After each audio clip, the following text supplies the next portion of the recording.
This is Kyle Juszczyk, and you're listening to Nothing But Niners. This is Charles Haley. You're listening to Nothing But Niners. So now they've got to start from deep in their end of the field, and Garrison Hurst takes advantage of it. He takes the handoff, sweeps to his right, gets to the 20.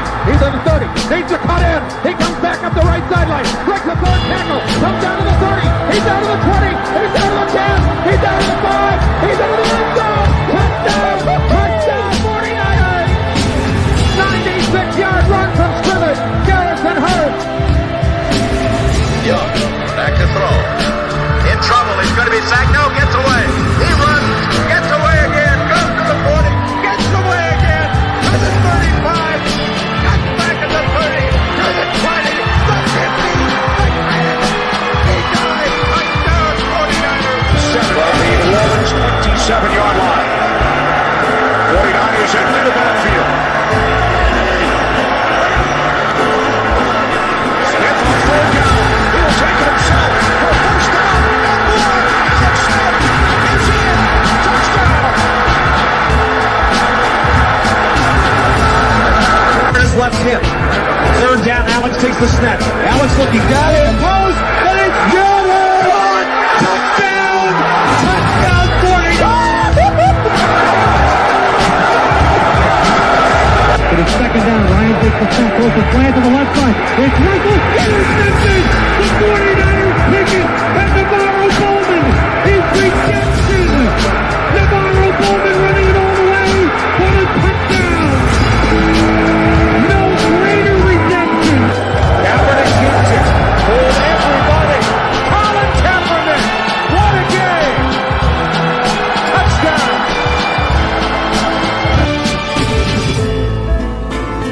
Yeah.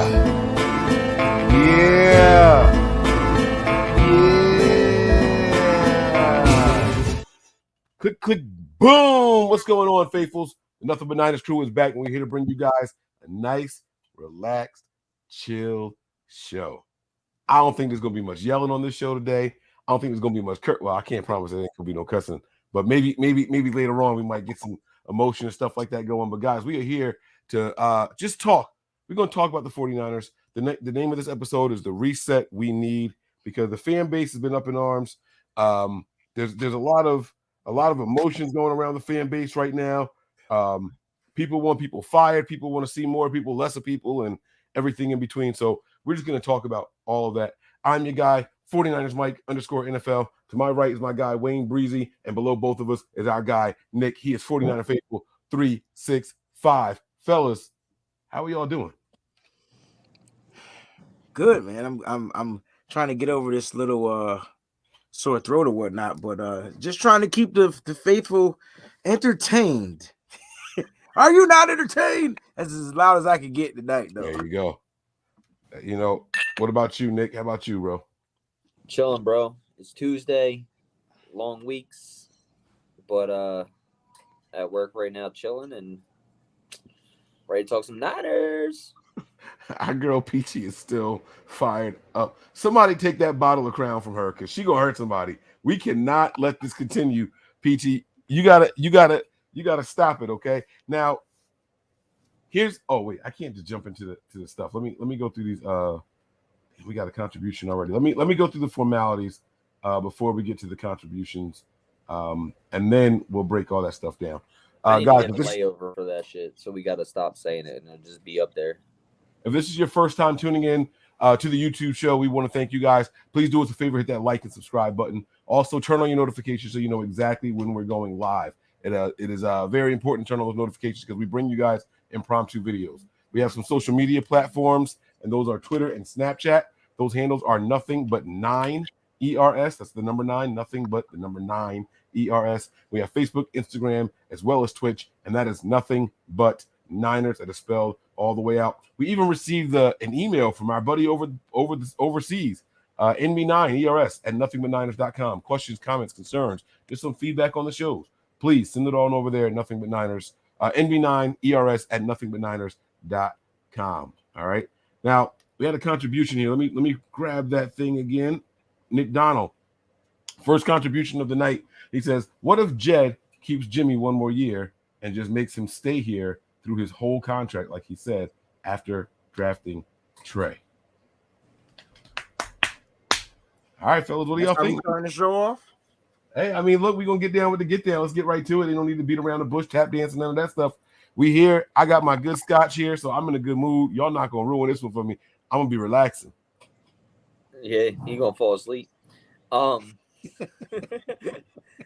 don't remember Jed saying that he was going to stay here, pay him through his whole contract. I remember them saying they were going to pay him this year. No, Jed, as soon as they drafted him, Jed's comment was that they talked to me about it, and we are prepared to pay Jimmy for the entire length of his contract if that's what's needed. Oh, well, either way, I don't think that's going to happen. But if that were the case, then definitely need to look in the mirror at some things. Easy.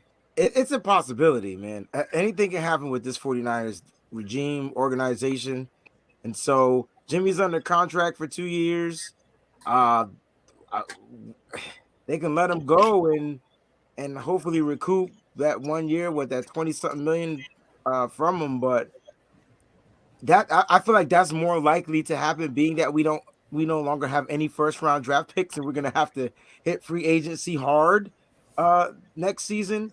And so he has that expendable, we can walk away type contract. So I don't think it's going to happen. But Nick, there is a possibility, Mr. Donald. So hey, I don't know if Jed York has much say what goes on with the players that are on this team, but if Jed York likes Jimmy Garoppolo, then this can be a reason why we got some stuff going on and Santa Clara, aka San Francisco, aka the Golden Gate State, aka no, I'm just playing. But you get what I'm saying. Like, it could be that. Like, you know how Robert Kraft, like Tom Brady and Belichick was ready to move on, and they had some discourse there. So it could be that. I'm just hoping it's not. I'm hoping it's none of that. Yeah. I mean, we don't really know what's going to happen, but if it does happen, I would like to think that at some point it's a real competition. And if Jed is cool with paying him here, then we do what we should be doing and have one of the best quarterback rooms in the league. If we have a rookie that's as exciting and as good as the coaches hoped he would be, then we would be in a really good position with Jimmy as a backup. If Trey Lance for some reason can't beat out Trey during the duration of Jimmy's contract, if Trey can't beat out Jimmy, then we're in trouble, and it's possible we didn't draft the right guy. So it depends on the context and the surrounding features or reasons as to why Jimmy would still be here.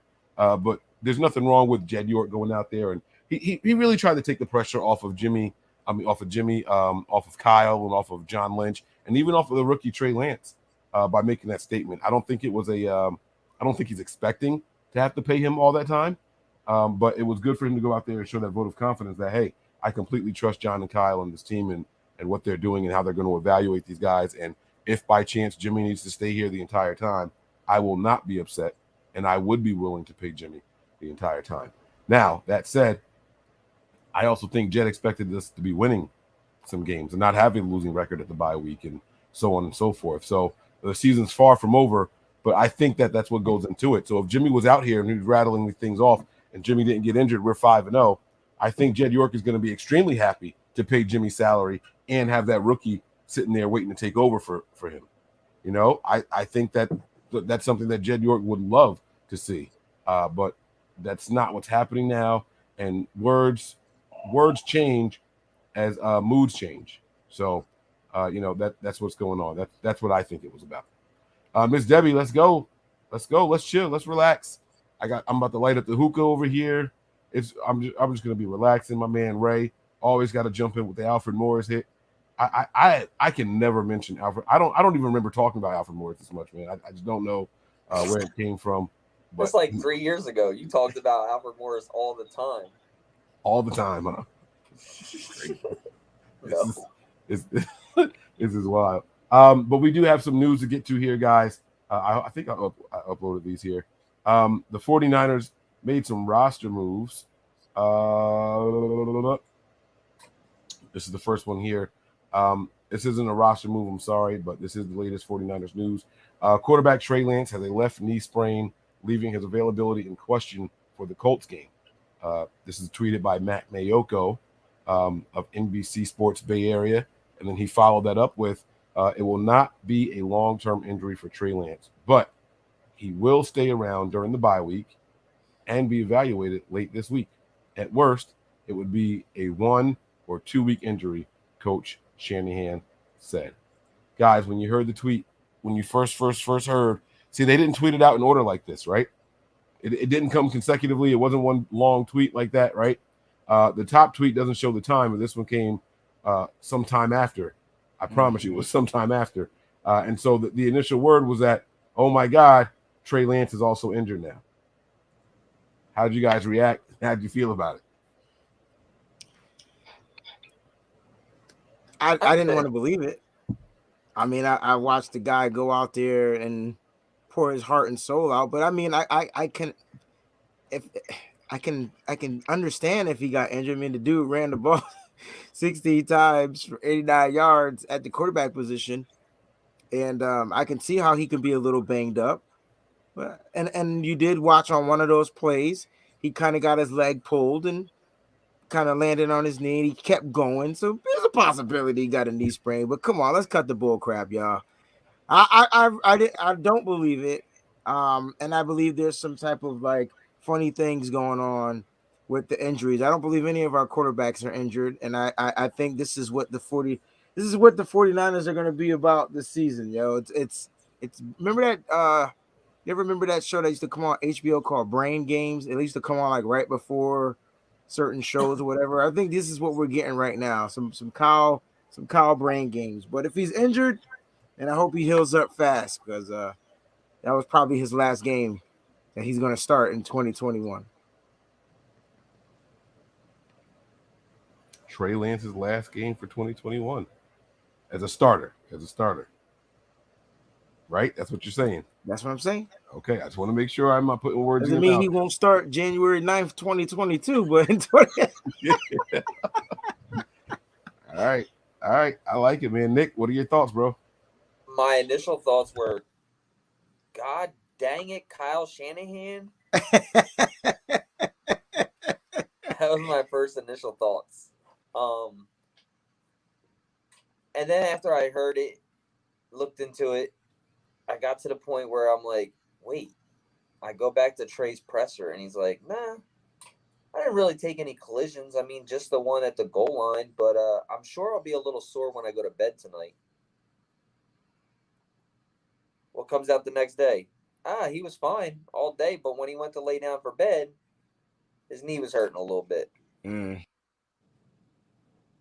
So then I'm like, what's going on here?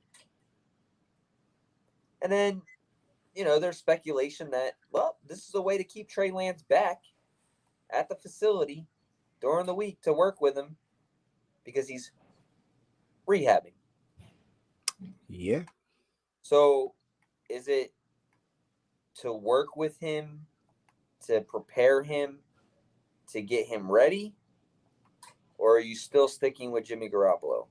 I mean, he said he was sticking with Jimmy Garoppolo. So he said that's what's confusing, bro. Well, he said a whole lot of different things to a whole lot of different people.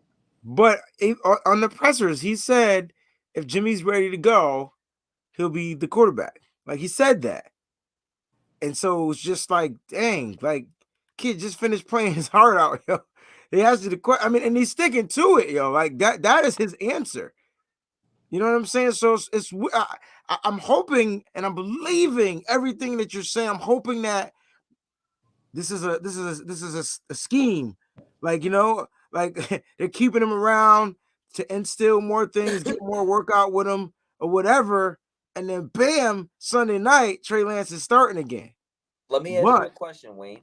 Yeah, I can recall, and correct me if I'm wrong, I can recall that you said before, I ain't ever believing another damn thing Kyle Shanahan says. I don't. That's why I'm confused. So then don't, that's what I'm saying. Don't give up on that hope, right? I'm not giving up on the hope. It's just, it's Kyle's making it clear that Jimmy's his guy. He's starting to come around on Trey Lance.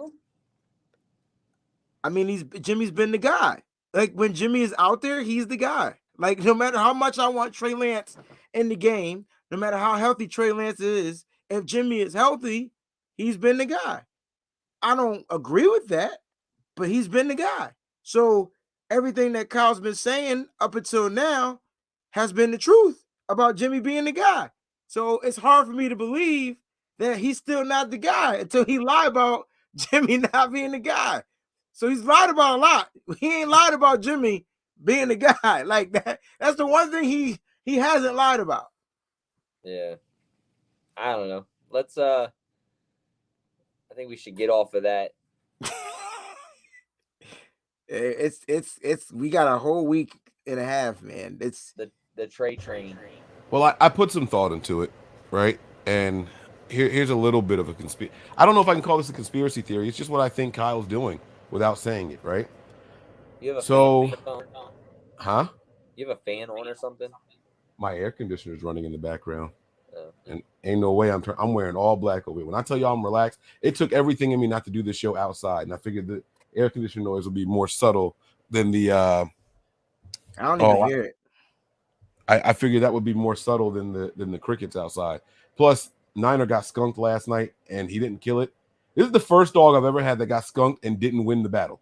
I've had 3 dogs in my life get skunked, 3, and they killed the skunk. Like, you win the battle. Well, you win the war. You might lose the battle because he gets you, right? This dog, I told you how he tries to save mice. Like, he won't hurt anything that's small. It's only big stuff he's aggressive. Anyway. Did your kids make him watch Ratatouille with him or something? I don't know, man. I can't figure it out, man. We get mice stuck on the glue boards, and he's over here like trying to lick them off and stuff, man. He's got glue boards stuck to his face when he runs in the room. All right. Anyway, so no, I didn't want to go outside and have the cigar. I got the hookah here, but we're gonna have to deal with the air conditioner for a little bit.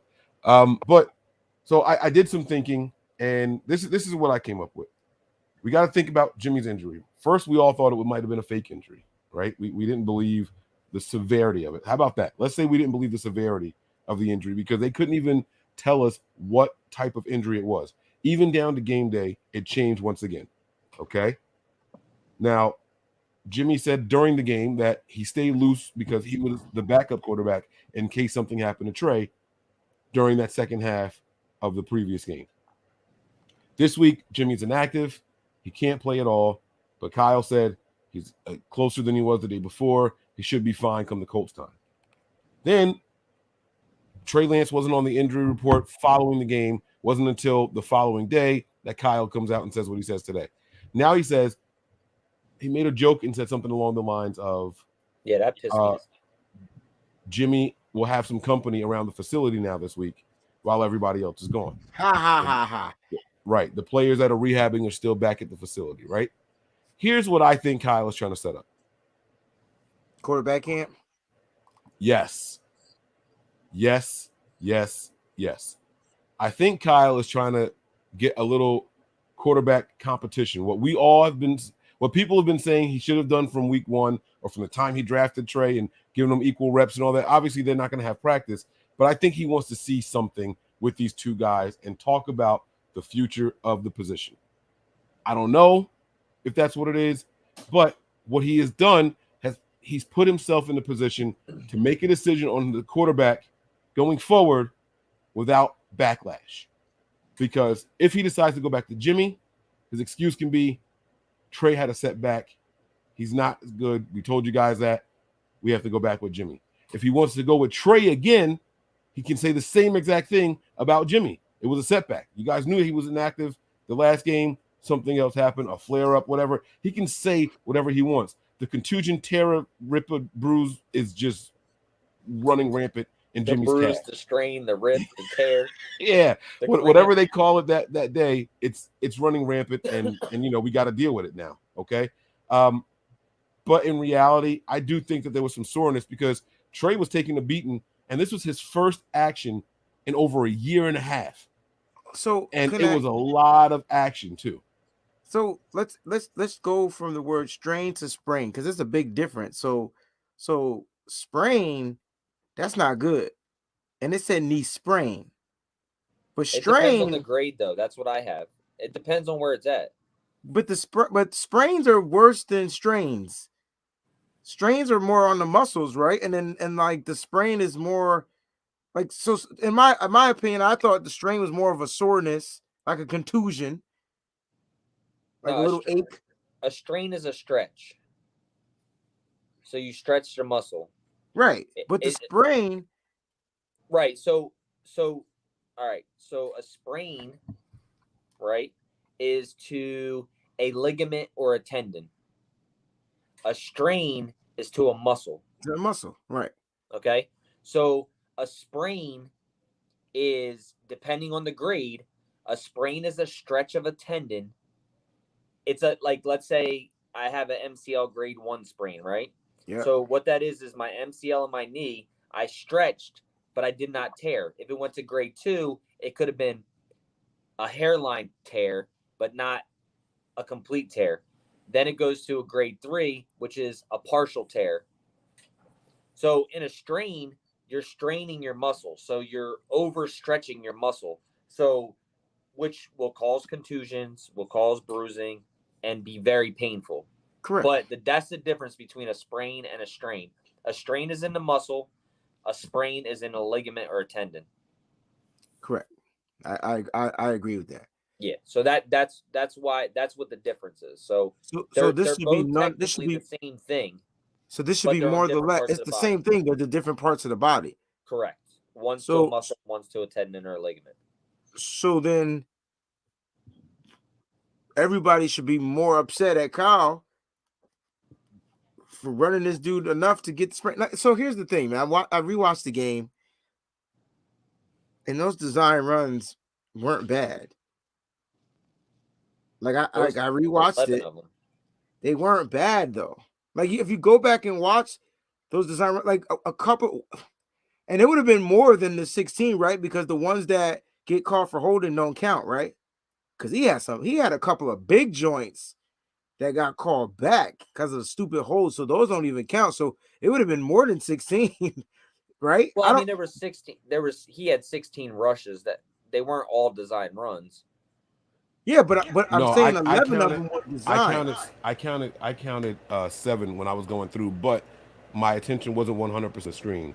But there were also 3 other ones that were called back, is what Wayne is saying. Yeah, there was even more than what the stat sheet is showing. So when I went back and looked at his runs, if he's right, he didn't get hit like we thought he got hit. It was more the guys landing on him, all that type of stuff, whatever, which still causes your body to ache. You know what I'm saying? You got 100 pounds dudes landing on you, so I get it. But he was right. Like he only really took that one big hit, and then that one pull, Jalen Thompson was trying to get him down, and it kind of put him. And that's when his helmet came off, and he kept dragging Jalen like a little rag doll. Like Trey Lance is tough, bro. Like he's tough. I can understand why we're upset with Kyle, but I'm more upset with Kyle with the play calling and not doing a lot of things to his strengths. And so I get the running, but I think he overran him. But during the time watching the game, I didn't think so. And so when you go back and watch, man, Trey, let's talk about Trey Lance, yo. So Trey Lance has a gift. And on the first play of the game, my bros, the first play, Mike ain't going to want to hear this, but that right side of the offensive line got beat. First play of the game. I don't know if it was McGlinchey or Brunskill. I'm just going to say the right side because I don't want to talk trash about Mike's guy. But it was one of them, gets beat on the edge. Trey Lance steps up in the pocket and rushes. Isn't that what we want him to do? Like that was like he was. I'm watching the play right now. He's in shotgun, and it was not any offensive lineman's fault. They sent the blitzer off the right side, outside of Mike McGlinchey. Mike McGlinchey's locked up, and a corner comes around the corner. Okay. So Mike McGlinchey has his guy. Either way, it was the right side, and I didn't say it was any of. That's why I didn't name him. Absolutely right. But on the right side, there was pressure, and he stepped up in the pocket and took off and ran. And so I thought that was a good That's not a design run. That's a good way to escape the pocket, and he's gone. Let's read Peachy's comment. Gone. He gone. He gone. That was quick. He hit the wrong button. He said, "You're about to bash Mike McGlinchey. I'm out." Yeah. Yo, he pulled up that play so fast. That was not Mike McGlinchey. He gone. No, but I'm just saying, like, I like his escapability in the pocket. And this is one of the reasons why we drafted Trey Lance. Like, we allow him to do that. But then you got his design runs, the straight up power joints, the straight up joints out of the pistol. There was a couple of fake handoffs that, like, weren't really sold, but they worked, right? Like, they still worked. And so when I went back and watched the game, I'm like, well, Trey, you know, a couple of those design runs, he only got 1 yard. One was for like no yards. And I thought he did a pretty darn decent job on his design runs. And I didn't really think he got banged up that much. I mean, he's still running like a running back. So obviously he's getting banged up. A lot of times on the design runs, he was too fast for his blocker. Yeah, well, that's him having to let the play develop. Yeah, so he would take off and he'd run up the back end of Alex Mack or even Trent Williams at times. And like he wasn't staying, like he would just keep going, trying to go through his block instead of like bouncing off of his block. He would just run straight up. But how do we fix that? Well, I mean, that just comes with skill. Like that just comes with not just skill. He needs to be in there with the offensive line. So yeah, like he just needs. Yeah. I mean, like I said, I counted 11 design runs and I think 5 off schedule plays. That's what I counted. That's why I said 11 of them joints was, and 3 of them were just like for no yards, like 1 yard, 2 yards, but the majority of them were for pretty big gains. You know what I'm saying? It's not like, I think the play calling was cool, but the thing that I didn't get was we were successful, pretty darn successful with Elijah Mitchell. Like he was doing good too. Well, before we get to Elijah Mitchell, let me read these contributions and we'll pick back up there. Peachy with the contribution here. Thank you. She says, told y'all already, 49ers decision makers out here playing rock, paper, scissors. And it feels like that with not just the quarterback position either, to what Breezy was just about to get on, even Mitchell. How does this guy not get more carries, man? Like this kid is looking great out here. And hell, even Sermon the last 2 games, when he gets an opportunity anyway, he looks good. Like I just, all right. I don't know, but thanks for the contribution, PG. Easy Tino says, Kyle may be doing Trey a solid because number 99, Big Buck, is coming home to Levi and he bringing some dogs with him. Muhammad and Darius Leonard going to eat. Who going to block him? Hot knife through butter. I don't know if y'all watched that game last night, but I'm not worried about DeForest Buckner. I'm not worried about them, period. Buckner has 1 sack, and it was on September 12th, the very first game. So I'm not worried about it. But Easy Tino, man, thanks for the contribution. I'm more worried about Darius Leonard. I'm not even worried about him. I'm more worried about Darius Leonard than I am Buckner. But let's say this is true. So you want the stationary Jimmy behind that line instead of Trey? Yeah, because I don't want Jimmy back there ever again. It's crazy. I don't know. I can't. NVME 18 says Baldy broke down the first play. It was on Mac. Card sent a 5-man rush, and Mac slide left to double team, leaving a free rusher off the right. How can Mac leave? All right. Okay. Fine. It was Alex Mack's fault to not get to the outside of the tackle. So is he trying to say that the offensive line was supposed to shift over to the right? That's not how it works. I don't know. I'm just asking, is that what he's trying to say? Like that's all. Like is that what Baldy is alluding to? Like I don't think that's how it works too. But how do you pick up blitzers? The blitzers are picked up by either tight ends or running backs or fullbacks. But if the tight ends and running backs aren't in the formation, how are they picked up? So they're just free? Get the ball out. You got to get the ball out quickly, or scramble like you go to your hot read. That's what it is. But I thought the line was able to slide protections. Like, don't line slide protections? when they slide protection, so I think that's the direction in which they shift when they. So if the players aren't that's lined what up, I'm talking about. Right? How many people are on the line? Bring the play up. Look at the play. Was it 5-on-5? hold on, let me. Or was it I got it. 6-on-5? I got it right here. Where'd my control go? All right, we're gonna go back right there.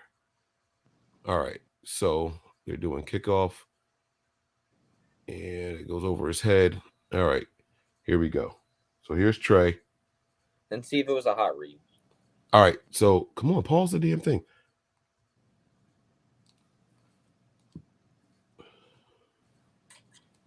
All right, so I don't know what Baldy saw, if that contribution was accurate, because all right, so I'm looking at it right now, and pause the goddamn thing. Well, all right, I'm getting pissed off. Sorry, guys. Don't get pissed, Mike. It's all good. It's just not like responding when I hit play and pause. Oh, I understand your frustration. And that's like I'm trying to pause it before they snap the ball, just so I can get a clear count on everything, and it's not doing it for me. All right, here we go. 1, 2, 3, 4, 5. There are 5 people coming in. All right. Mike McGlinchey is head up with somebody. Brunskill is head up with somebody. Tomlinson is head up with somebody.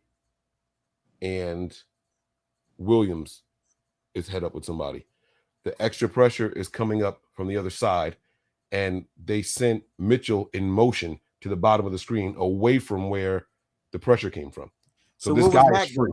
Just hiking the ball? Well, let's see what he does. He snaps the ball. Well, Alex Mack should slide to the block to the right. They should block to the right. So that means that the offensive line is supposed to shift over one guy. I don't think that's how it works, though. Okay. I don't know. I hear you. Because that means that all 3 guys made the same mistake, and that's not likely. You understand what I'm saying? It could be likely that they didn't shift over to their guy, and that's why they all ended up making the mistake. So it left Alex Mack for nobody to block. But then Baldy said that Alex Mack doubled on the left. So that's why I asked you, what did Alex Mack do?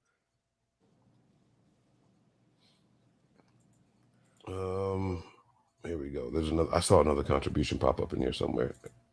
Nope. Yep.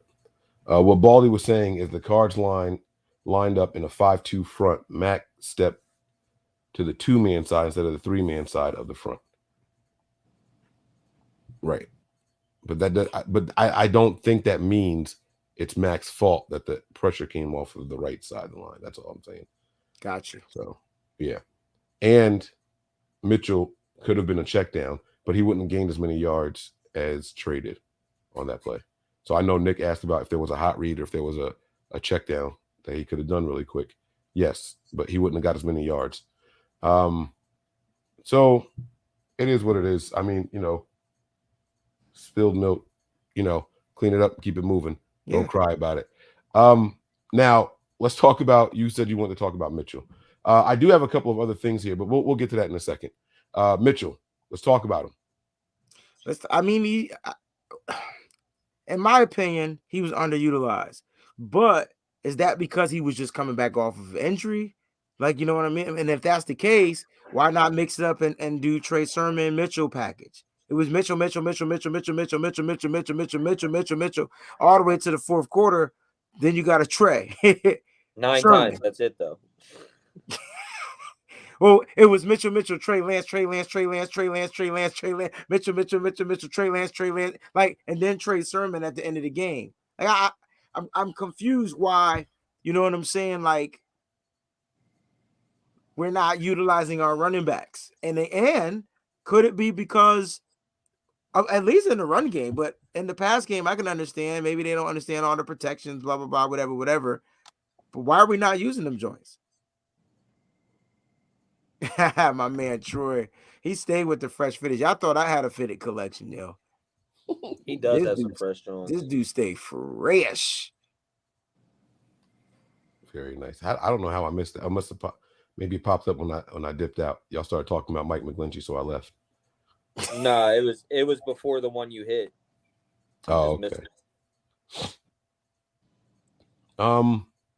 missed I really do like Mitchell, man. And there was a tweet that was going around saying that Trey ran the ball so much because there were so many holding penalties on first down that we were often down in the distance on first or second down, and caused us to have to throw to try to. They saying that it caused us to have to throw to try to catch up on yards.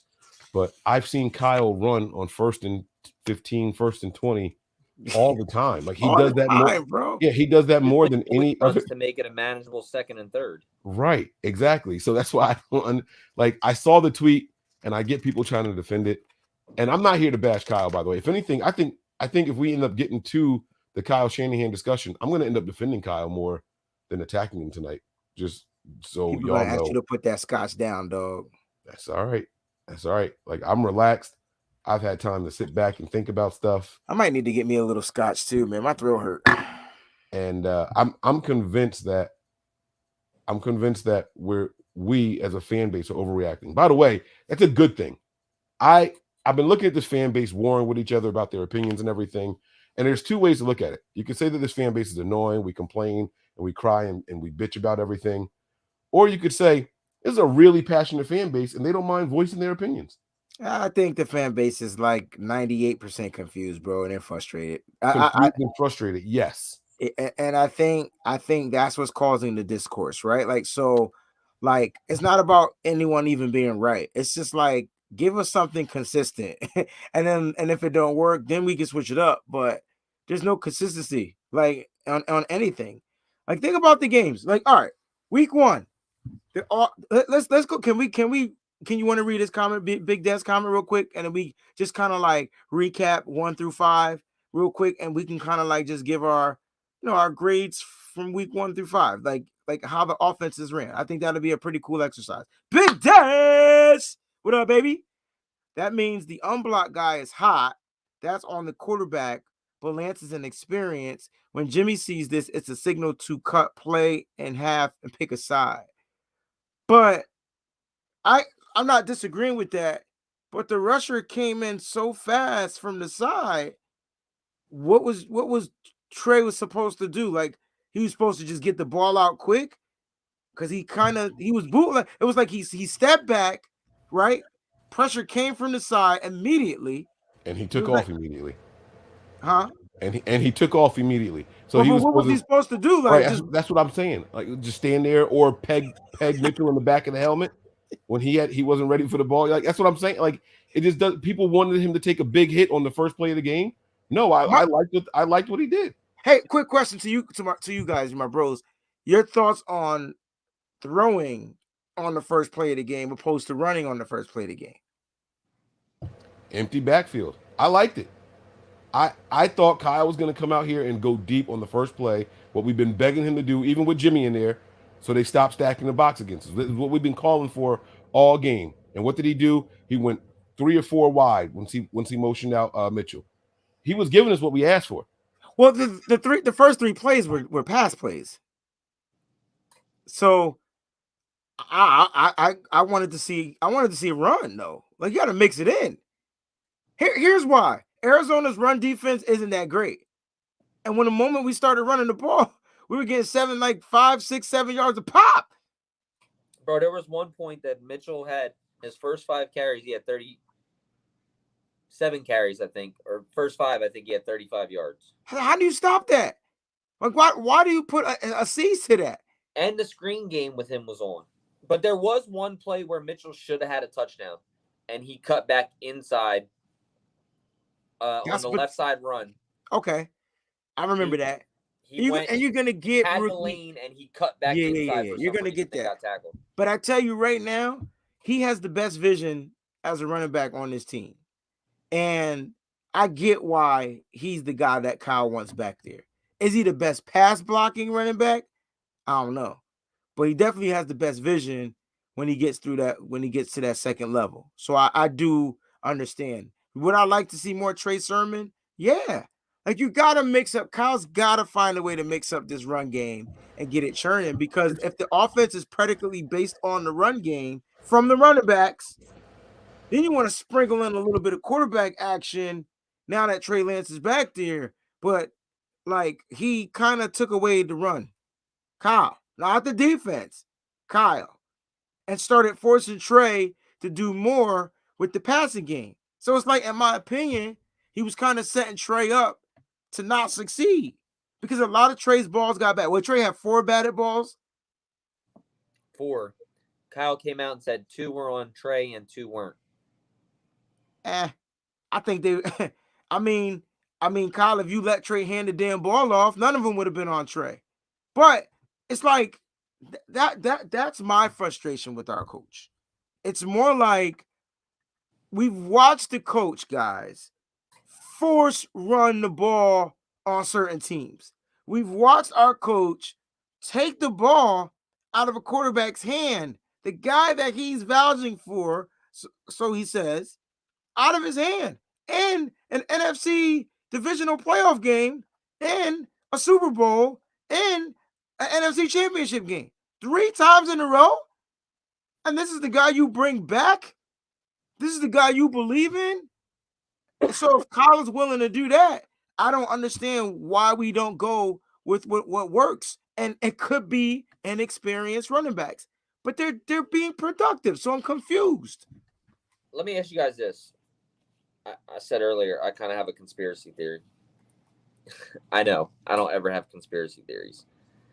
But the Mike effect. You've been hanging around Mike too long, Nick. Mike checker 1, 2. Mike checker. And I may be way off with this, and I said this earlier, but while we're talking about play calling, right? Do you guys think this offense has been stagnant? Yes or no? Oh, so that's my exercise I want to do when you finish this. You think the offense has been stagnant, both of you? I actually do think that the offense has been stagnant because they can't score. Okay. Do you see a difference in this offense compared to even 2020's and 2019's offense? Difference, yes. With Jimmy Garoppolo or Trey Lance, see a difference? Either way, there's a difference. It's different than what it was with the other quarterbacks too. Right, with Nick Mullins, CJ Beathard. Yeah, hell yeah. So I think that we're missing. There's not a lot of pre-snap motion, right? This year. There's not as much misdirection that we're used to seeing. So let me ask you this.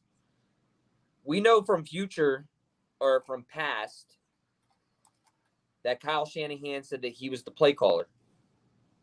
Do we think that Mike McDaniels is calling plays this year because the offense is so different?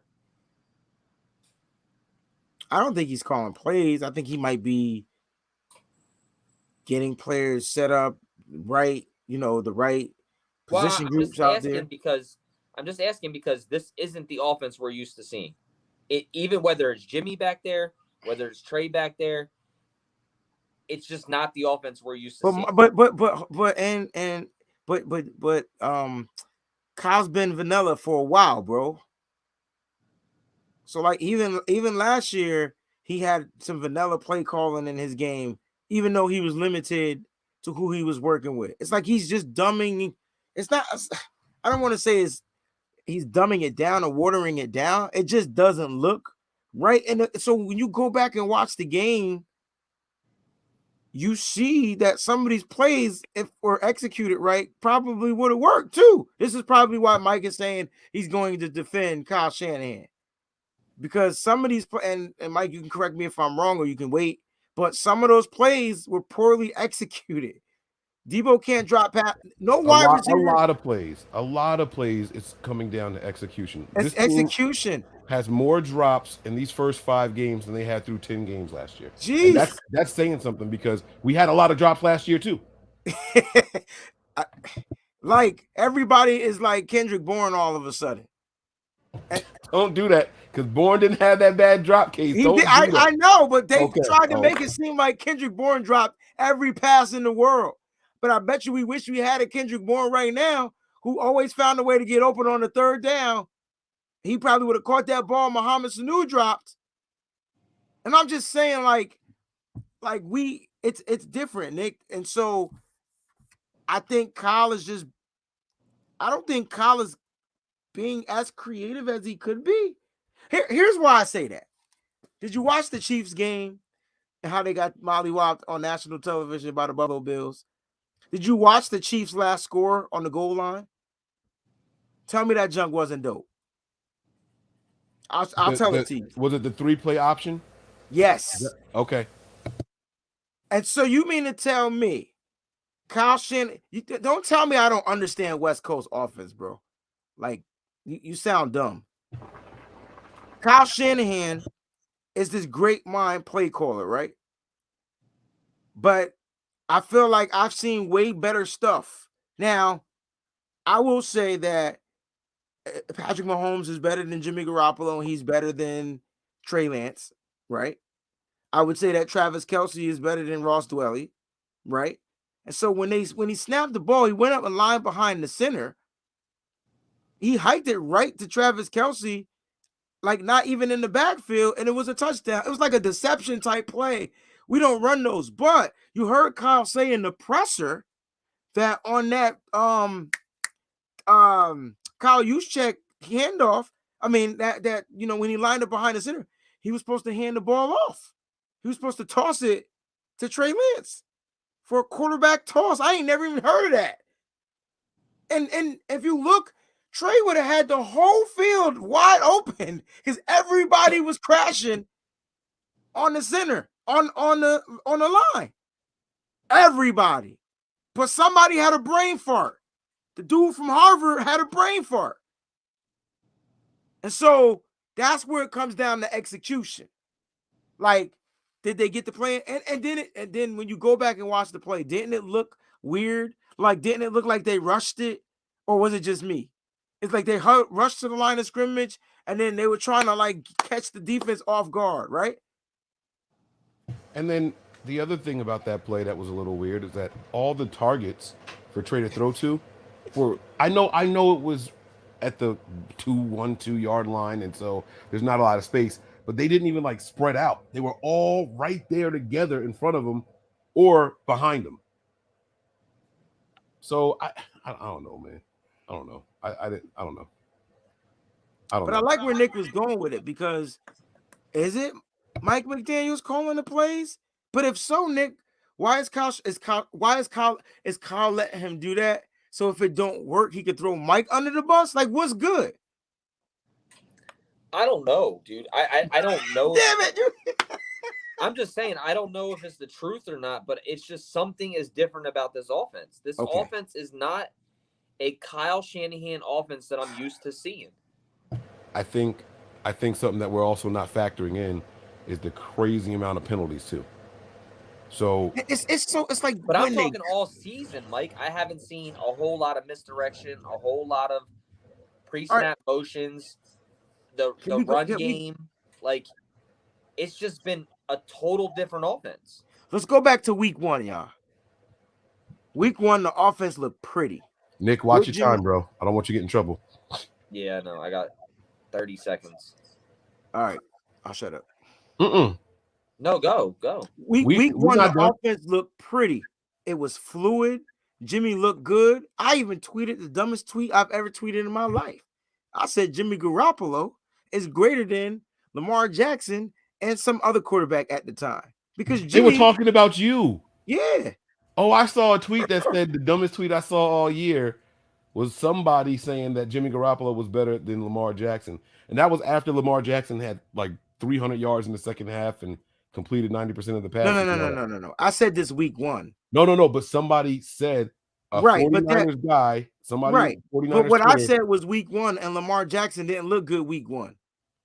And so that's why I tweeted it, because Jimmy looked good week 1. I forgot who the other quarterback was, but he was greater than them week 1. And that's what I had said. Everybody want to take things out of context. Oh no, they were waiting. They were saving that. So once he had a good game, right? It was right. And Lamar Jackson had the game of his career last night. Literally a career game. Yeah. So right. And Jimmy Garoppolo was hurt. Right. And so look, guys, I don't get mad at stuff like that. I'm cool with it. I don't mind you cashing my checks. It's all good. I'm gonna say what I say when I want to say it. It's cool. I'm a cool guy. I'm a cool cat. That's why they call me Heathcliff. All right, go ahead. Michael Young, I just want to get this off so we can keep talking about what you I know you said you want to go through a week by week thing, so let's do that. Michael Young with a $5 contribution. Thank you, brother. He says, anytime we start out in the gun throwing, we're in for a long day. And I got to be completely honest with you, man. I think it depends on who's back there. If Trey Lance is supposed to be a better thrower of the ball and can spread it out more, I want to see it. But he's been better under center his whole career, Mike. Yes. No, I get that. And that's why it's confusing, Mike. That's why I'm confused. But it's his first start, right? And I'm just talking about the first snap. I'm not talking about the whole game. The first 3 snaps was in the shotgun. Yeah, no, there was a lot of them from shotgun this game. There was a whole lot of them. So I'm not defending that. I'm just talking about this contribution where he says when we start out in the gun throwing. No, I know. I'm sorry. I can't control myself sometimes. No, it's cool. It's cool. I'm just, compartmentalizing and separating it all. I did not like how much Trey was in the gun this game, but they talk about because of all the penalties. So that's what they're blaming on, right?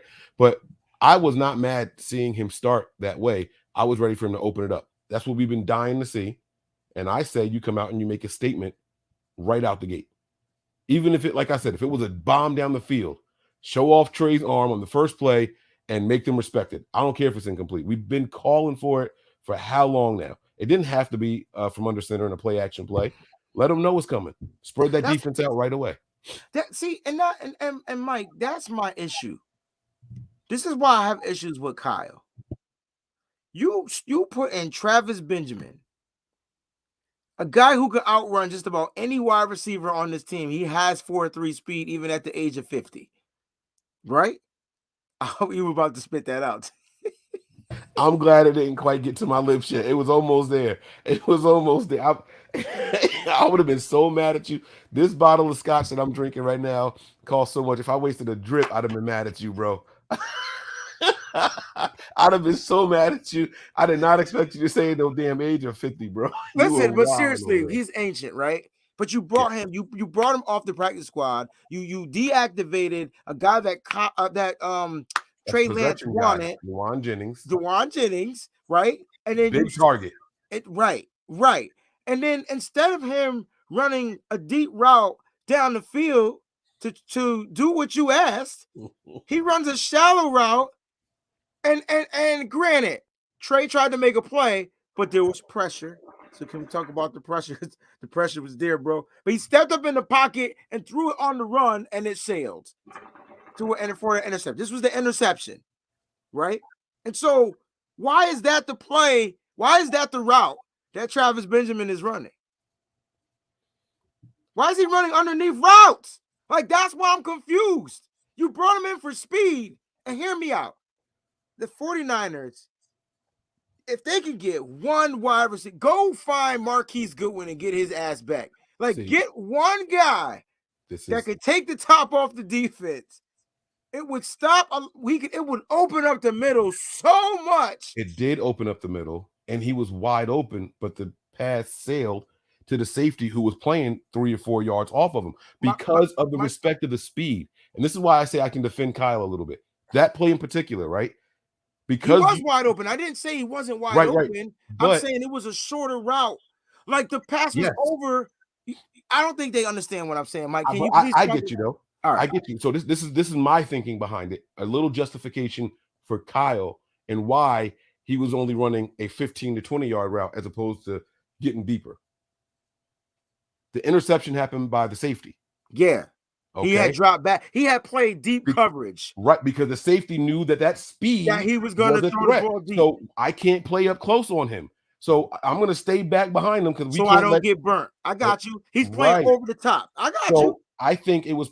I don't know this for sure. I'm not the X's and O's guy like that, but I think it's an option route. If this safety hasn't come up on you, once you get to 15 yards, cut inside and Trey will hit you. Trey was looking at him. That's where he went with the ball. Yeah, Trey did a bad ball. I'm not blaming Travis Benjamin. I'm just saying, Kyle. All right. What I'm trying to say is this. Let's talk X's and O's, right? You got Travis Benjamin lined up on the side. You can have both wide receivers on the same damn side for. You have all three. You have trips left or trips right for all I care. one should be going down the field. That's going to take at least the cornerback and possibly a safety. Then it opens up your underneath route and then your intermediate route. Like, you get what I'm saying? Like, I just feel like if there was levels opposed to just too much stuff going on in the middle, like, that could have been, I don't know. The pass was inaccurate. God dang it. That's all I know. The pass was off. The pass was bad. I'm not going to lie and say the pass wasn't bad. Right. Yeah. Yeah. And I'm with you, bro. I'm with you. T-Man, thanks for the contribution. Game plan was set up like 10 was playing in that game. I don't think so either. I don't think we saw as many quarterback design runs. That's not fair though, Mike. We know that that's different. But we're just talking about, like, I don't think we only have 10 attempts by our running backs if 10 was in the game. Come on now. I mean, we can't say this. I think contribution. I got you. You understand? We can't have it both ways. If Jimmy Garoppolo was in this game, the play calling is different, and we know it. It has to be different because it's a different skill set back there. So I get it. So we can't. But okay, I got you. But I still don't think it was the right play calling for Trey Lance either. I still think Trey could have seen more bootlegs to one side. He could have saw more rollouts. Hell, I'd be wanting Jimmy Garoppolo to have more bootlegs. He's way more successful on the boot action to the left or right. Like, even Jimmy. Like, never mind. I personally, I don't want Kyle fired. Kyle's the best thing. Kyle's the best thing we had since Jim Harbaugh. And so, like, he's way more innovative than Jim. I think the thing I like about Jim more is he just seems to have, he's just a player's guy. Like, he just has way more guts. And he's a football guy. Like, legit. Like, he played quarterback in the NFL. Kyle played in the NFL? Hell no. So it's a little different. You know what I'm saying? He has a little bit more guts and glory to him. And so you get a little bit more rah-rah out of Jim Harbaugh. But I don't know. Plus, a lot of Jim Harbaugh players they weren't hurt. And so Kyle's guys be hurt. Anyway. All right. What do you want to do going through the weeks? I wanted to go through the week to talk about how the offense has declined every week.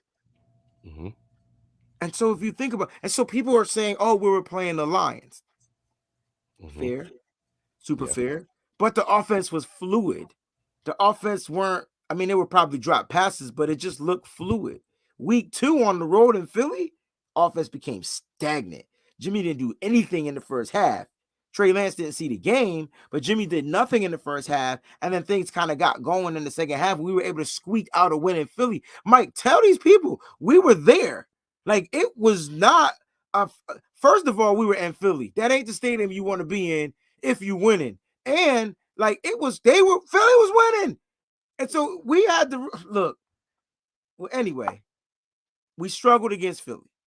Then we struggled against Green Bay, even though we put up 30. But it wasn't a consistent 30. And I'm cool with that, right? And I'm not even going to be mad at Jimmy in the game, even though he struggled the whole first half, because he did pull it together in the second half. I don't know what adjustments were made, but he got his troops, he got his boys, and they pulled it together, and they damn sure was almost 30 seconds away from a victory. Then he gets hurt. Week 5, right? Week 4. He gets hurt against against Seattle. And Jimmy didn't look good in that. And the offense moved. Probably the best they moved since Detroit. The offense was moving the ball but couldn't score points. And Jimmy said he had a bad calf and he couldn't step into his throws and all this different type of stuff. And then we come down to the Trey Lance game. Offense was moving. Interception happens. But the offense couldn't score until damn near the fourth quarter, bro. Like, that's unacceptable. That should be unacceptable for a Kyle Shanahan offense. And so you watch the offense just decline. And you got to factor in the pieces that we're missing. You lose Raheem Mostert. You lose, George Kittle. Yes. I'm just saying for the season. Like, you lost Jason Verrett. Like, you lose some pieces. And so it's going to change things up a little bit. But the offense got to find a way to put up points. And that's why a lot of people were arguing about Kyle going for it on all the fourth downs. when you should have took the field goal points. Especially when your defense is playing the way that they've been playing. This defense is playing really good football. I know people were hating on D'Amico Ryans for some reason, but it's not justified.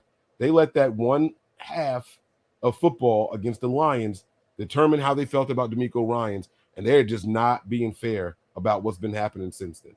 They're just not. And they weren't taking into account that we had a really big lead, and the team was like, all right, they took Bosa out, they took, you know what I mean, 55, and they took Ford out. Like they were done with the starting pass rushers at that point in the game. Well, they and got Detroit scared. took advantage of it. Yeah, they got scared of the injury, man. Like Kyle said it.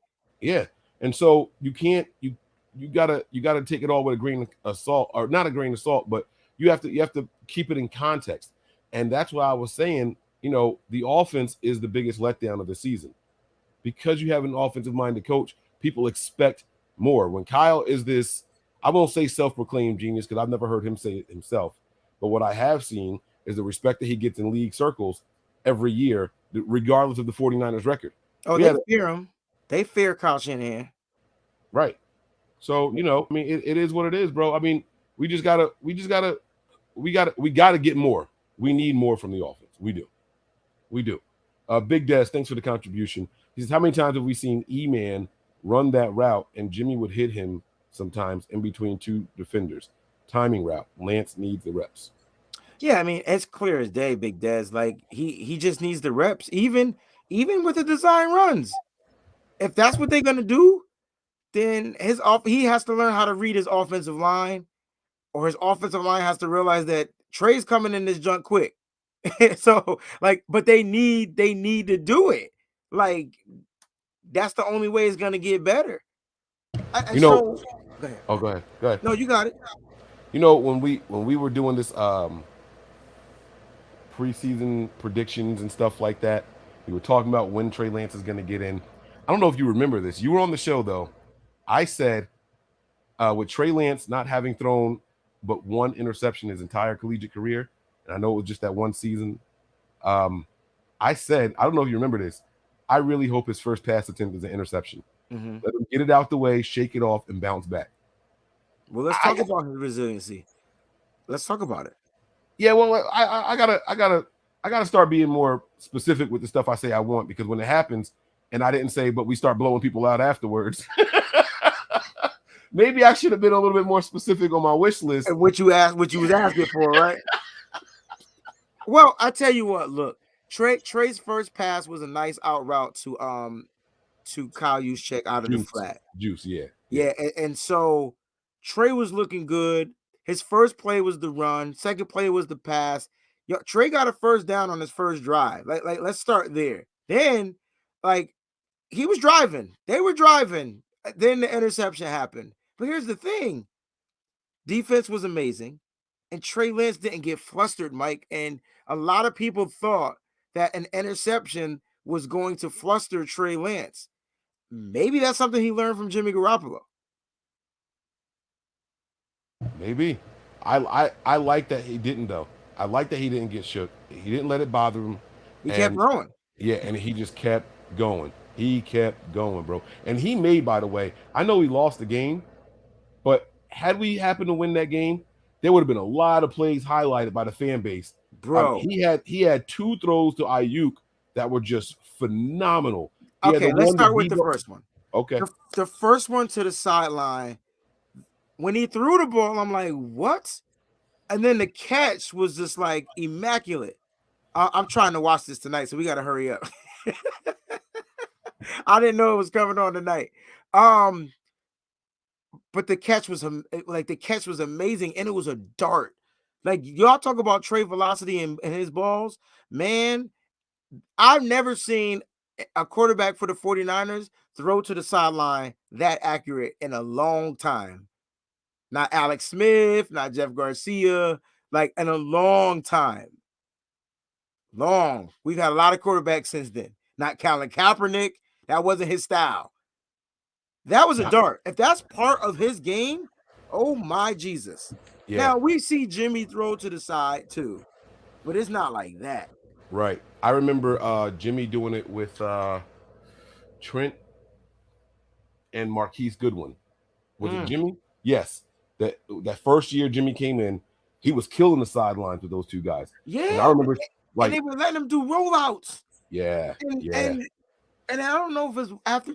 It seems like when Jimmy got hurt, Kyle changed his game plan for Jimmy Garoppolo. Yeah. Because I think he started saying, I got to find ways to keep my quarterback safe. Yeah. So Now, sitting in the pocket taking a sack is way more safe than the quarterback getting outside the pocket, running, stepping out of bounds. Because he, that's what happened. You're excited about this one, so I want you to read this contribution. We're going to keep it moving. We got some Camelot's Red and Gold. Thank you for the contribution. Some great news today. Premiere of Child's Play, the TV show, tonight. Original Chucky voice actor and other returning actors. Show's going to be lit. Hey, Camelot, what station is this coming on? Because that will determine if the show was going to be lit. Kryptonite says Montana was the last one to throw plays like that.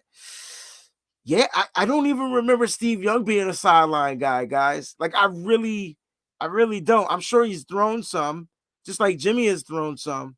I call Montana the slant god. Yeah, yo. Speaking of slant god, Trey Lance had a dope slant to Deebo Samuel. That was the drop, bro. Like some big conversions that were dropped, man. It was just, and the team will settle down. People are gonna say that they got to get used to how hard he throws and all that. Look, man, you got to catch the ball. Thanks, Cameron. You don't get to determine sci-fi. You don't get to determine how hard a throw is coming from your quarterback. You don't. You can't tell him, yo, take a little bit off that. Yeah, no. I've never seen anyone complain about Tom Brady, and he throws pretty hard. They adjust. Mm-hmm. You go out there, you practice with your quarterback, and you adjust. And Brandon Aiyuk, for some reason, yes, he had drop issues in the preseason, but can we talk about this? I heard that I didn't. Yeah, listen, bro. We got to talk about this. I didn't hear it. I heard about it. Before we get to it, let me do this because I got to do this and get this out. Not so much get it out the way, but this is something exciting for the faithful. We're doing a giveaway. Right now, the giveaway is on our Twitter page. Hopefully, you guys can see this. If you guys are watching this right now, go full screen so you can see this and read this. Nothing But Niners tweeted out, NB Niners giveaway. We are giving away 3 beautiful collector's books celebrating 75 years of 49ers football. Beautiful. Your first opportunity to win is here on Twitter. How to enter. Number 1, retweet this post. Number 2, follow Nothing But Niners. And 3, tag a friend. Winner will be announced 10/17. All right, so you guys got a little bit of time, something to get us through the bye week, some giveaways, and just in case you guys haven't seen the, that's it right there. Nice. All right, photographic history of the San Francisco 49ers, first 75 years. Very, very special. And this is one of 3 giveaways. We're going to give away 3 of these things, so you guys got to stay tuned. We got a couple of ideas on how to give away the other 2 already. So make sure we're going to do this one first. So make sure you guys are there. If you're not on Twitter, go create a Twitter page. All you got to do is do it. We'll do a random selection, and we'll announce the winner on October 17th. Okay. So make sure you guys go and check that out. All right. So the comment, they said that John Lynch said, yo, go ahead. Yo, he said that Brandon Aiyuk got work to, like, he pretty much got to step his game up. I'm paraphrasing it, but that's what he means. Mm-hmm. And I'm like, what this guy is going out there and took on the role to return punts. They're legit. Listen, I'm gonna say this here, and this is an exclusive. They're legitimately turning Brandon Aiyuk into Richie James.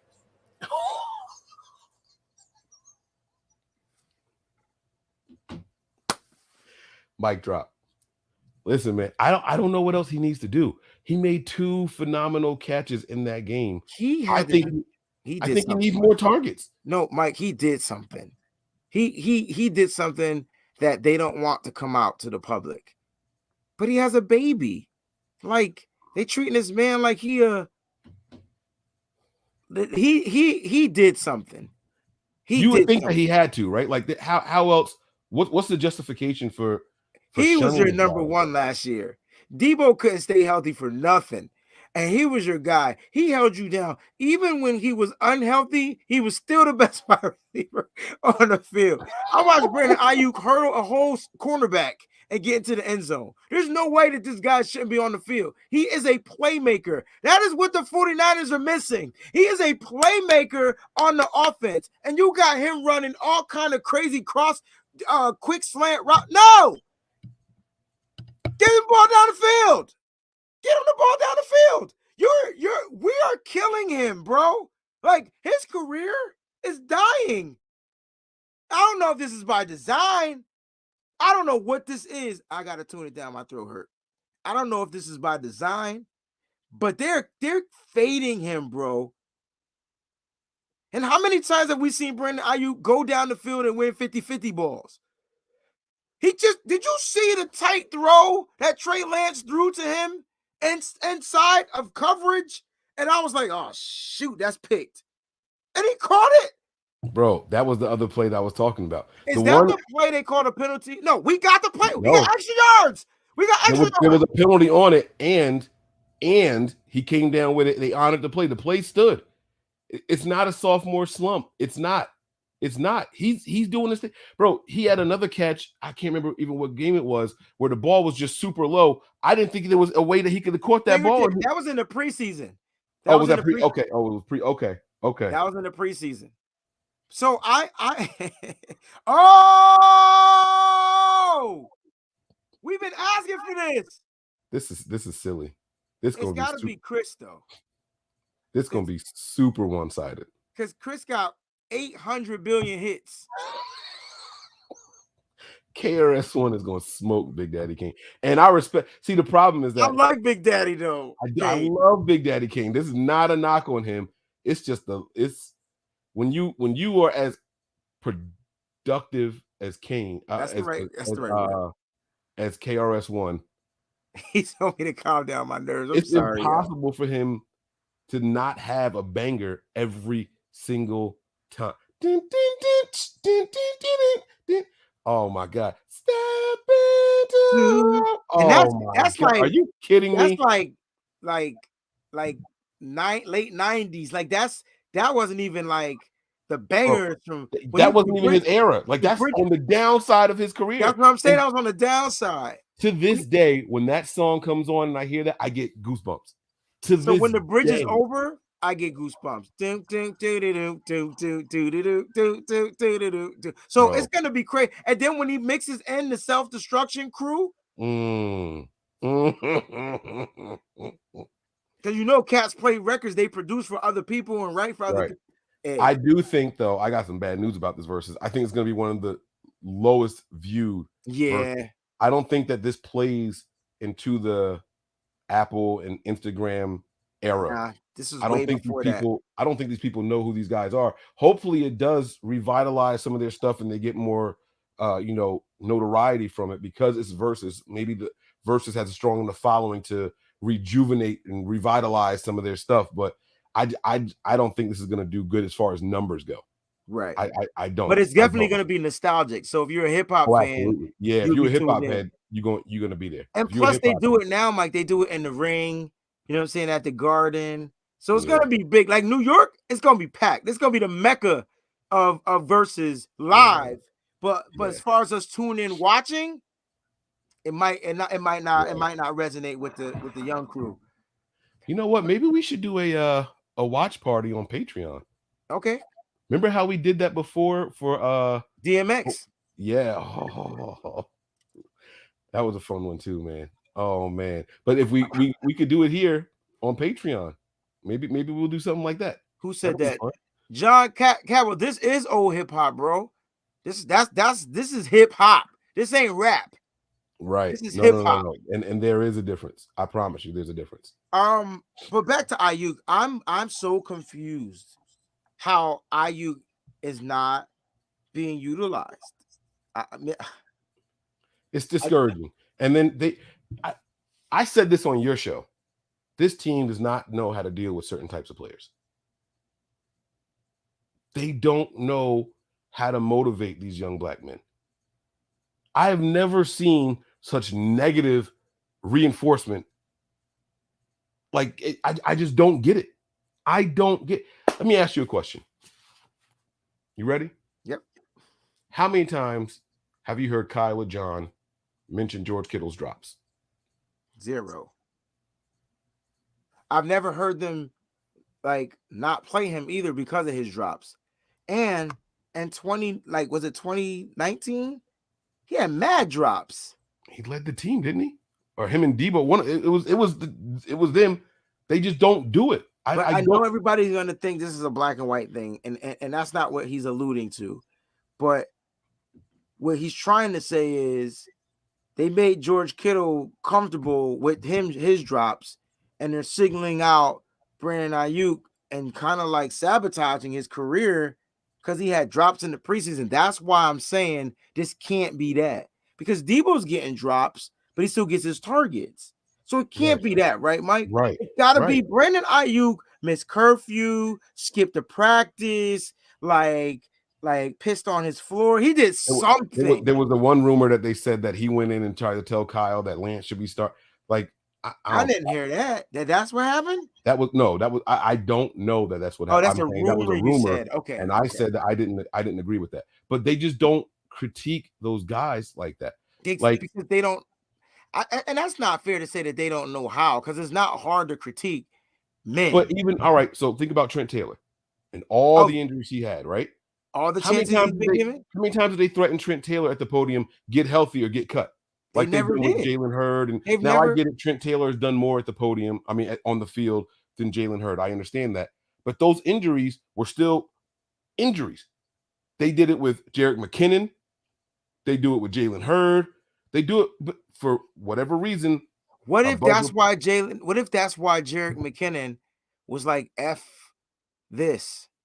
See, we love our organization, but we don't know half of the stuff that's going on. Just like, I'm gonna keep it a buck. You would have never known John Gruden would have said racial comments unless the emails came out. Because Warren Sapp never spoke about it in public. Like, he kept it a secret. And Warren Sapp, because now he coming out saying it. But that's how tight-knit, you know what I'm saying? So I don't expect our players to come out and throw our coaches under the bus. I don't think Kyle and John are like that. No, they are not racist. Right, okay. Just maybe some negative vibes. Maybe Kyle wants it his way or the highway, and you got young African Americans that might see it differently. You know what I'm saying? That might want to challenge a coach. Everybody not going to get down and lay down. This ain't state property. Some guys are going to be revolutionists. Like, that's just who we are. I kind of see Brandon Aiyuk being that type of guy, and maybe it doesn't work with Kyle, and something happened. And so we're just conspiring. We don't know any of this. All right. So don't take this out of context, because I know people can't wait to lash at me. But we're just saying that something doesn't add up, because there's no way your number one wide receiver last season is your number 3 receiver this season. There's no way he fell off.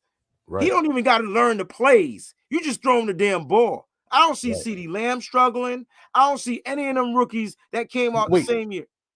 Was it the first game of the season for the Cowboys? CeeDee Lamb had like 4 drops in the first half. You know what they didn't do? Stop throwing him the ball. They let that young man work through his funk, and they put up Matt. Now, they lost that game. My bad. I didn't know that, Gus. Warren Sapp dealing with his own issues. Okay, I feel you. Yeah. But like they let him work through that funk. You know what I'm saying? CeeDee Lamb. And they kept feeding him the ball. They didn't say, oh, well, you're not getting in there, or we're going to take some of your snaps or targets away because da-da-da-da. They let him work through it, and he rebounded very well towards the end of the game. He made some very big catches, a touch. Like, I'm just saying that the way that they do things on this team is a little different. Mike, you got Debo and Brandon Aiyuk. You got your rookie quarterback. You're missing probably your best offensive piece. He's not playing. He's injured, right? You got running backs that you can utilize, but you feel like you're not going to utilize them. Who you throwing the ball to, Mike? How are you not getting those guys involved? Why is it that Mike McDaniels is running out certain sets of wide receivers on the field? How is Travis Benjamin out there over Brandon Aiyuk?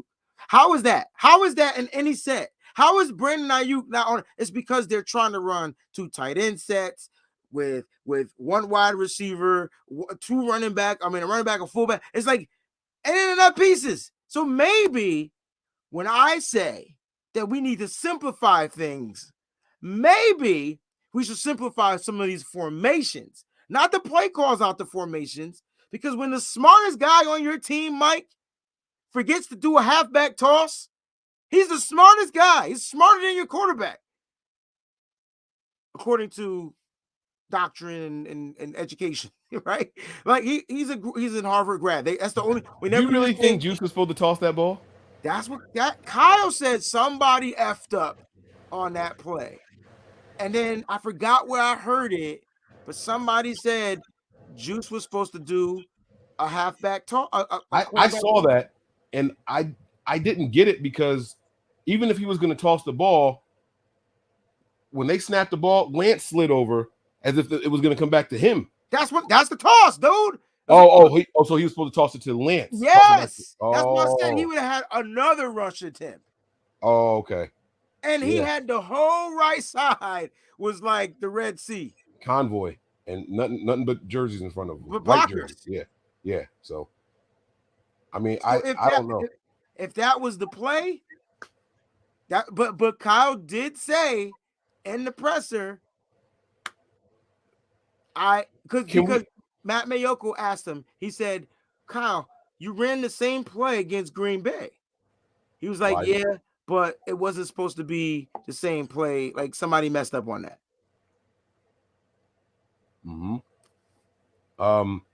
So I want to defend Kyle a little bit. I know I said that. And I want to start with the holding penalties on the team. Okay. And I am going to defend the players, and in turn, it's going to be a defense of Kyle Shanahan. I can't put that all on Kyle or even the players. Trenton Williams had two or three holding penalties this game, but Mike got called for 2. The one play, it was both Mike and Trent, both tackles got called for it. They declined Trent Williams. They accepted Mike McGlinchey, so that's going to go in the book against Mike. You had it was just a lot of holding penalties, right? And that in particular, I don't think that's on Kyle.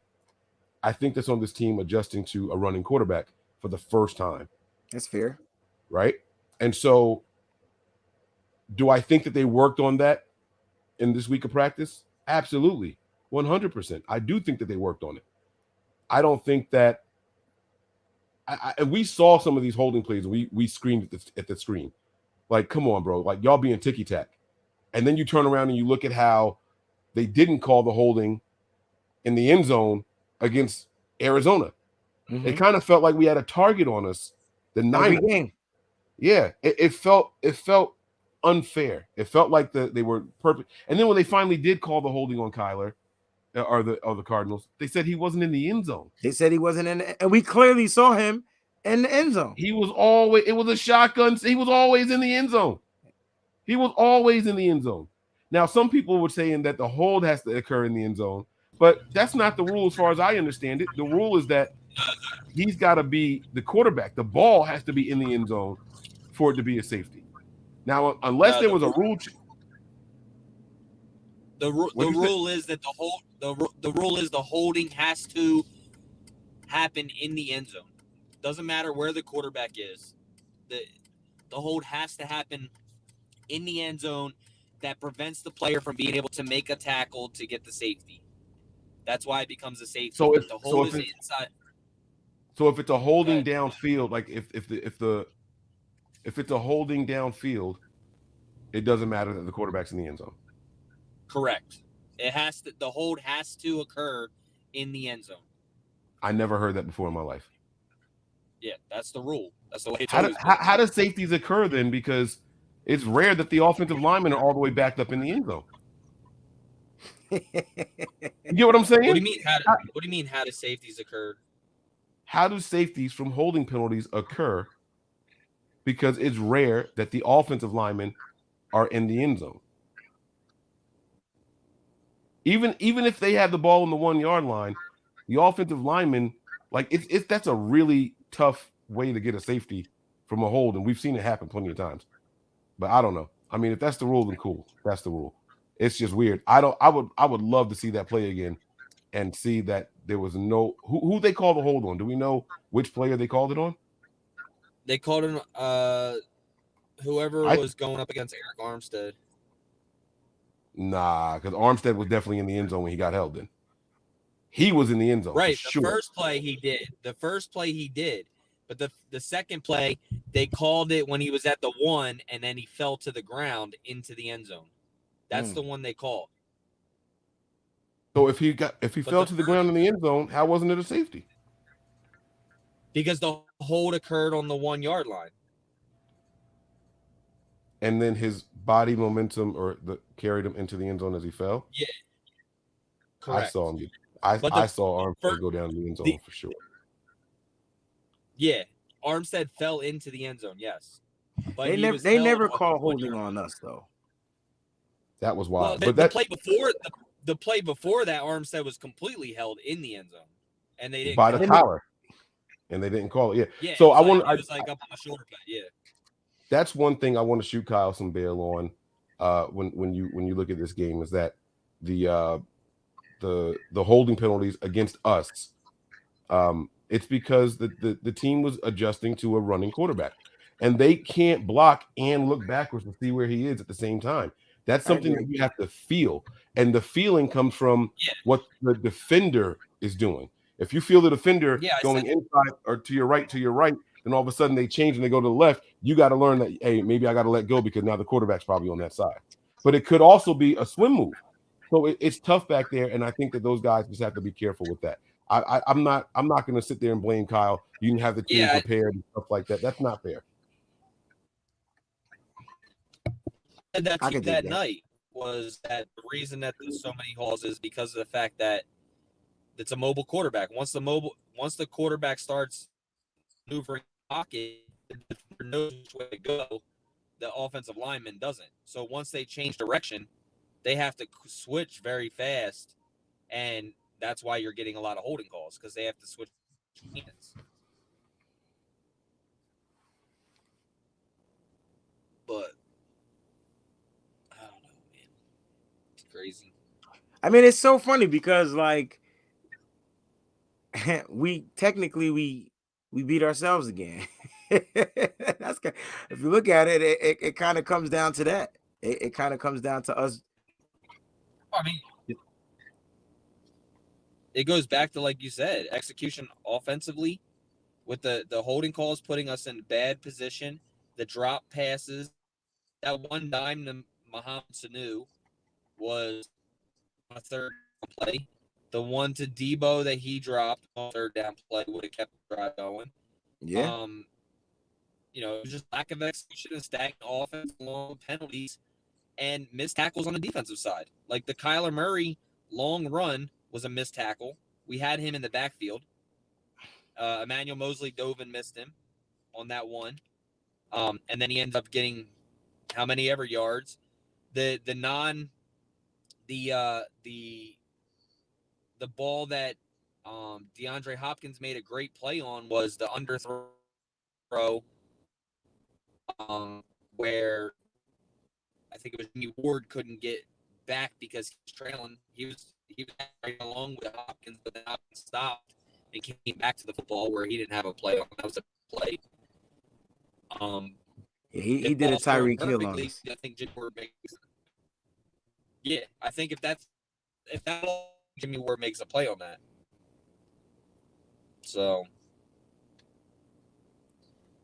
but there was a lot of things. Like I said, man, there was plenty of opportunities for us to execute in that football game. That game was never out of hand for us. It's just a matter of not being able to score points. This was our first time in the red zone, not scoring in the red zone. We were 100% before that day. We'll be losing. Yeah. We missed that. What are we, 12 now? 12. What do you We mean? didn't score twice in the red zone. We took a field goal. Oh, We're yeah. 10 of 12. Yeah. I didn't hear your first part. It cut out. We Yeah. were 10 for 10. Yeah, we were 10 for 10, but now we're 10 for 12. Yeah. So I just looked up the rule, and it says if the offense commits a penalty in the end zone, it's a safety. They don't mention where the Correct, ball is at all. So there was no penalty in the end zone, right? It doesn't have to be the ball. It's if the hold is in the end zone, so the penalty is in the end zone, then that's when you get safety. So the player has to be held in the end zone. It doesn't matter where the ball's at or the quarterback's at. I mean, obviously, if the quarterback's outside the pocket or whatever, and the rule is if you can't prevent, if like Eric Armstead could have made that sack, right, and got the safety, but he was held to where he couldn't, and he was in the end zone, then that's when you get the safety. If he's held outside the zone, you get the safety, you get the 5 penalty, and you back them up half the distance to the goal. Okay. So be on the half-inch mark or whatever.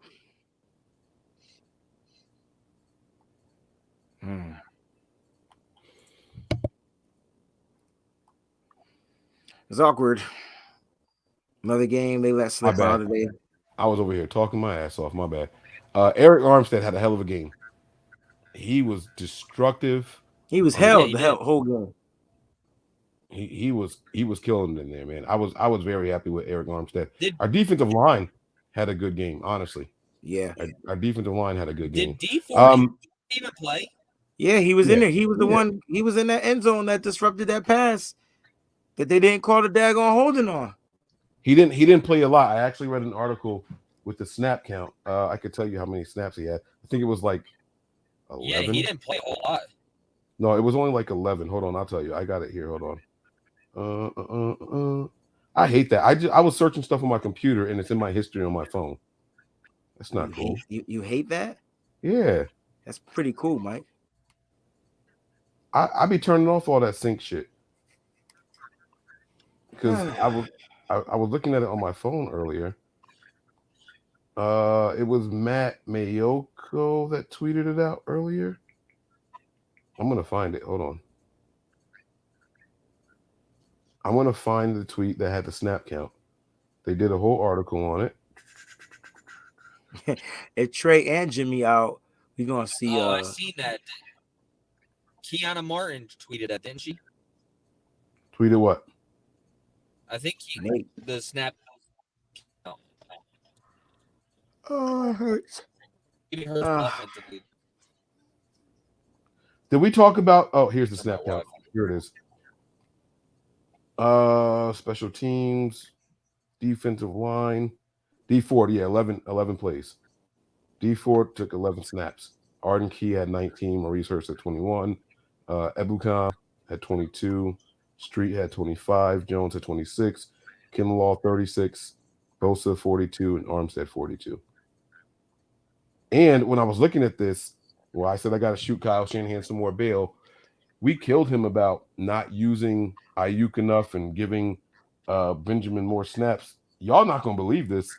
It says Aiyuk had 46 snaps. Yeah, he had 46 offensive snaps out of 65, and Benjamin only had 15. Okay. Yeah, that's why I said I had to come in here and shoot him some bail. He had more snaps, but he didn't get any he had less targets. Right. That's why people didn't think that he was on the field that much. But You're so plugged in with this. And that's what I was saying. Like, we gotta. I'm not coming here absolving Kyle because I still think a lot of this is his fault. I think us having this 2-3 record is Kyle's fault. I'm not blaming the quarterbacks, including Jimmy. I'm not blaming the quarterbacks. This offense has to help this defense. I said that to you guys. I said, this is year 5. We got all of our offensive weapons here except one guy. Or this game we had 2 of them out, but it was just Mostert that was missing. And regardless of which quarterback they decide to go with, this offense should be scoring more than 7 points in the first half every single week. And this week it was none. It's not acceptable. Kyle, this is your side of the ball, bro. Especially yours. I know you're the head coach now. This is your side of the ball still. You have to help your defense. This defense would be top 5 if we put up more points in the game. Absolutely. They'll get off the field more. Like they'll have more time to rest. You can see more D4. You can see more of these guys. I didn't like not getting the field goal after our 90-plus yard drive there. Kyle said that he thought that was a momentum changer in the game and he wanted to go for it. And I understand all that, but reward your team that just marched all the way down the field with some points and make the game closer. We passed up on 2 or 3 field goal opportunities in this game to go for it on 4th down instead. It didn't make any sense to me. Even if it's just 2, that's 6 points. That's 6 points. Like you gotta do that, man. Kyle's got to step it up some. So I'm not absolving him. I just wanted to shoot him a little bit of bail on a couple of things there. He did use Aiyuk, but I don't understand what they're saying about Aiyuk needs to get better and he's got to earn it. And that's what John Lynch is saying. This shit is just weird, bro. It's weird. It is weird to me. I don't get it. So, it is what it is. But it's weird. I'll tell you what, though, man.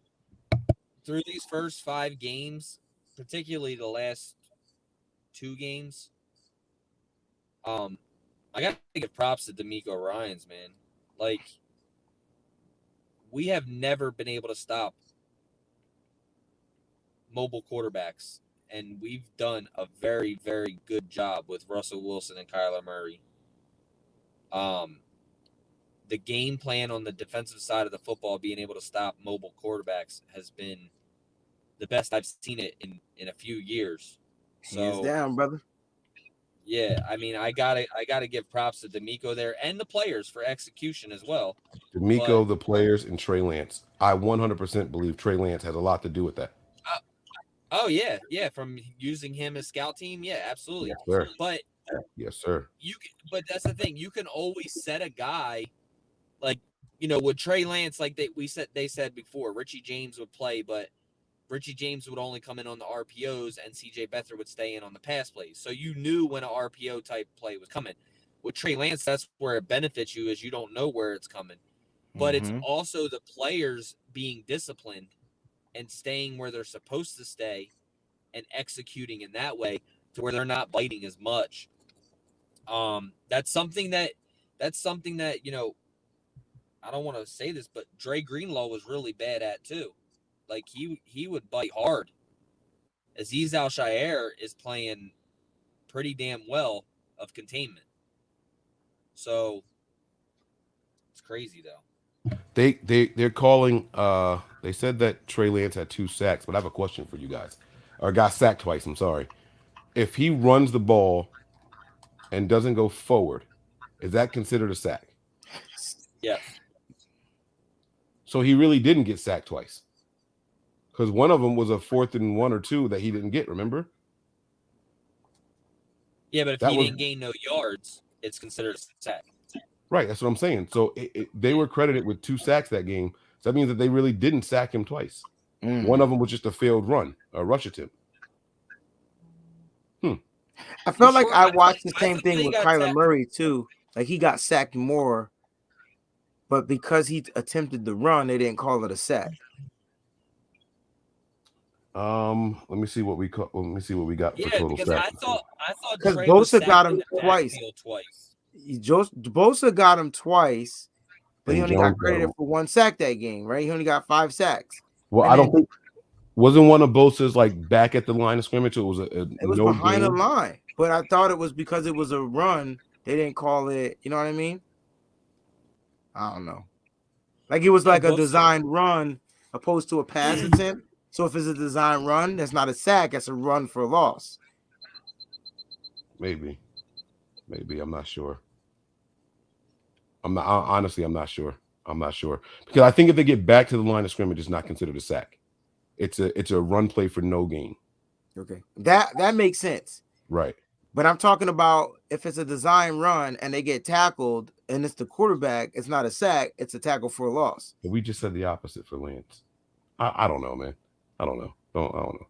Don't get me lying. I thought Lance was tackled.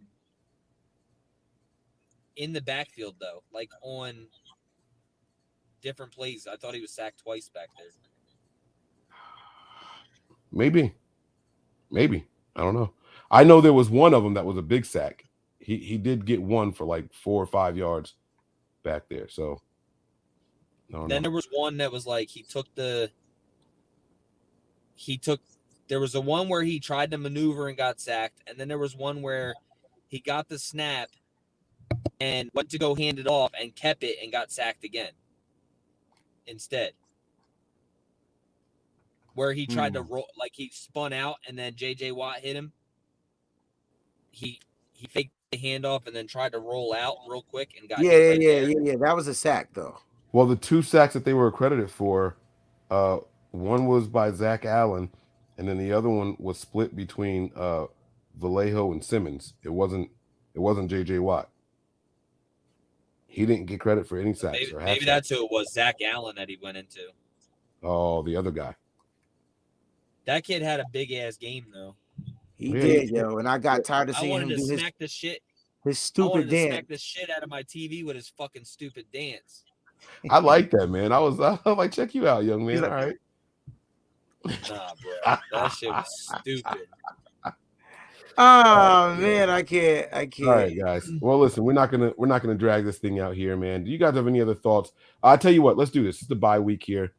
Grade so far through the season. Let's grade the offense. Let's grade the defense, and then let's grade the special teams. And we'll do a little bit more in depth later on, but not right now. Let's grade the 3 stages of the football. I mean, the offense, I'm gonna give like a D+, C-. Like it's just not consistent enough for me. Not when you're supposed to have this high-powered guy, not when you're supposed to have these weapons, and we're not seeing the weapons get utilized. And a lot of that could be quarterback play, but Kyle's supposed to be somebody that can get anybody to do anything. And I watched him get Jimmy Garoppolo from New England and get him to go on a 5-game winning streak. And so if Kyle calls the right plays, the offense could be better. So I'm going to go with a D+. As far as the defense, I'm going to give a B+.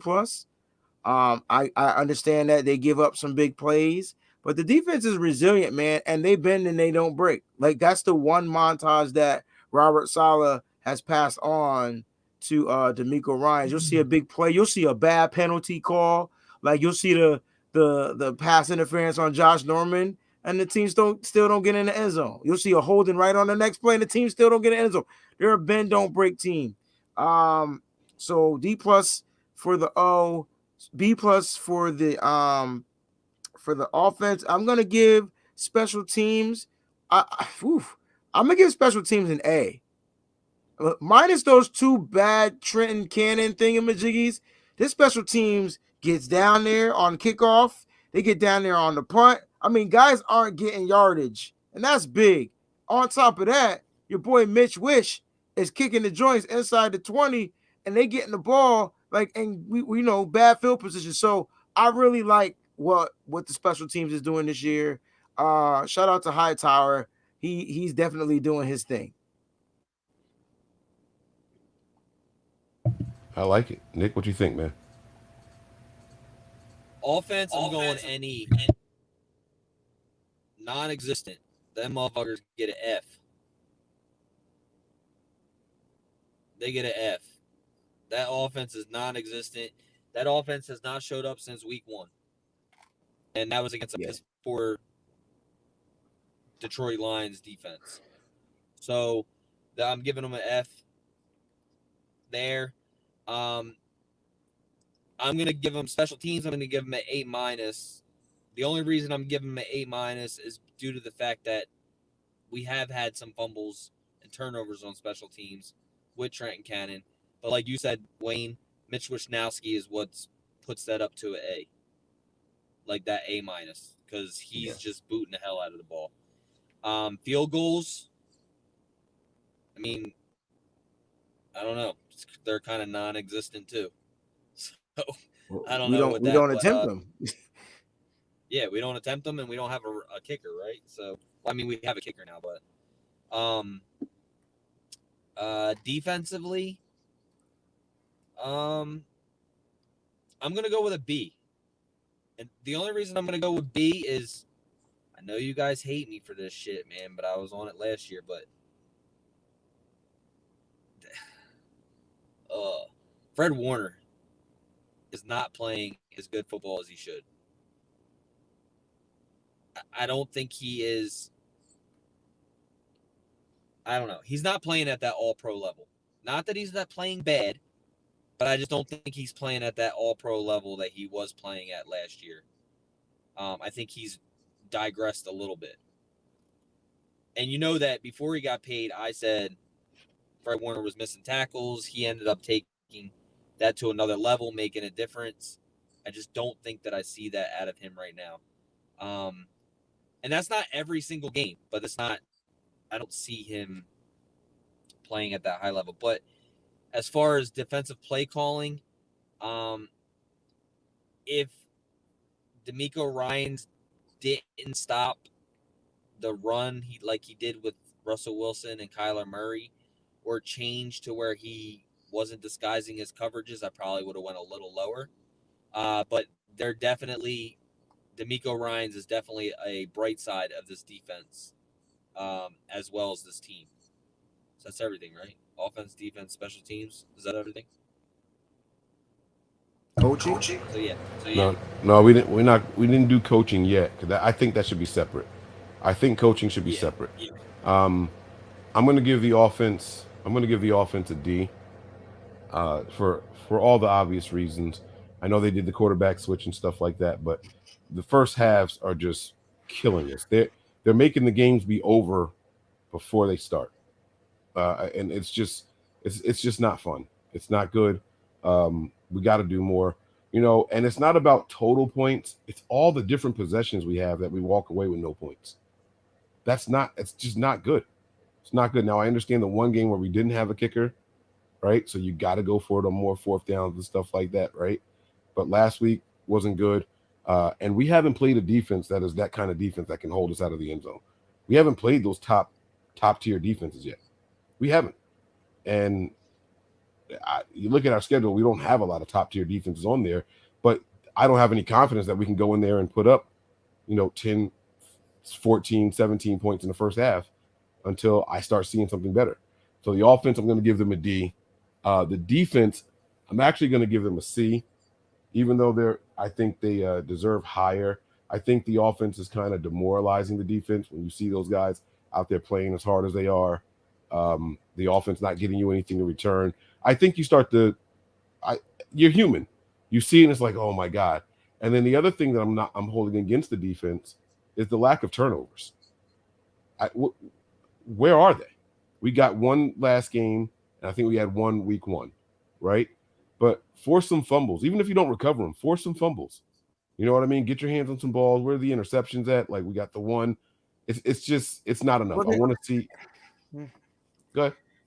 It's the type of defense we're playing, though. Yeah, like, are we not watching the same games?